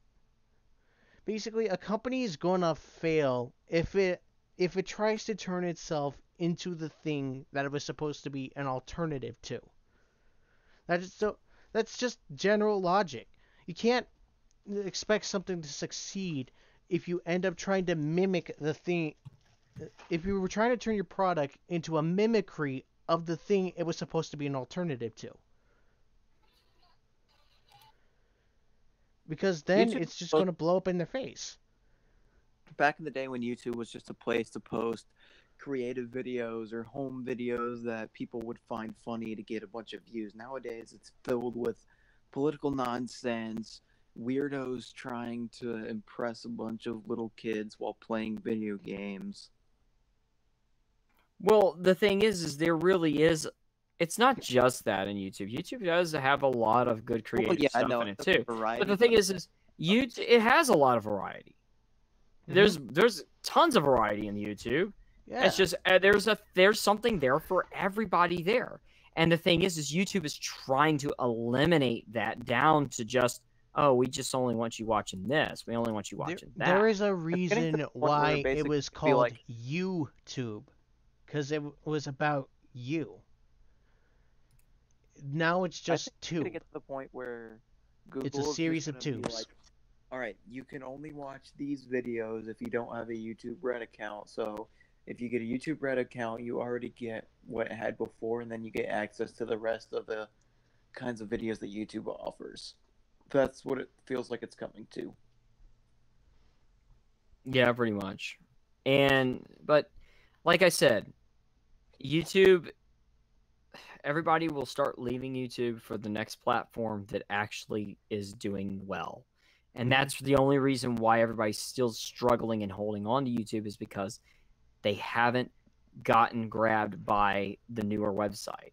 I mean, most YouTubers you're not going to see YouTubers going and running straight to Pornhub all the time, because they're going to be like, yeah, I don't want to be on Pornhub because fucking, I mean, I would be I more can't than happy to exactly go on advertise Pornhub if that. it meant I could do some funny shit that isn't censored. Yo, guys, check out my Pornhub account down in the description below. I'm gonna review this edgy Minecraft Let's Play video. Oh, totally gonna get your balls to the wall. Yeah. Anyway, guys, I got to get rolling, man. It's late. Yeah. This I appreciate you think letting me hang out on the stream. I'm sorry if I derailed it a bit. No, but it's fine. You brought something to the table. I try to bring something to the table. Mm-hmm. Otherwise, you'd just be a mooch at the potluck. You're damn right. May the 4th be with you, my guy. May the 4th be with you. And Y'all beware have of Revenge of the 5th. You guys can Y'all leave have a now good if you night. want. I'm probably just gonna plug stuff for everybody That's who joined. cool. Have a There good one, is man. so if you guys want to leave now, or if you want to plug your merch yourself, you can do that. The only plug I have is my Xbox gamer tag. I'll throw it out there. I'm Lord NURGLE. You can find me on YouTube under Lord NURGLE, or you can find me on Twitter as the_spore666. That's edgy. Yeah. Well, it was originally just to be the Spore. I was not ever going to go by Lord NURGLE, but the name kind of stuck with me later on. Yeah. Anyway, thank you. Y'all have a good night, and I guess I'll leave with my usual phrase: "Watch your ears," but fuck off and thanks for all the fish. That's Y'all a have good a phrase. one. Well, I say it at Words the end to of live every by. video and stream I do. Exactly. Y'all have a good one. All right. So I guess I can. I guess everybody knows who I am since you're watching my videos. If not, congratulations, you bore with me and some friends for 3 hours. I like to do talk shows once in a while. I I do art. I do other stuff. I'm making a game. I'm basically all over the place. You can use my username. You'll find me everywhere. Uh, and another person who was here who has stuff is Nerd Wonder. She's an artist. She likes stuff. She's good. She's a good comic book artist, to say the least. I hope she goes places. If anybody wants her for her art, just find a way to contact her and give her a job, please. I want to see her go places. For now, you can go and find her on her Twitter at your nerd wonder, and hopefully you'll be able to see some good art from her. That or complain about assholes who don't know what comic books are. Either way, And win-win. comic books. But yeah, thanks. If you managed to sit through all of this, thank you for watching, and keep reading for the truth, true believers.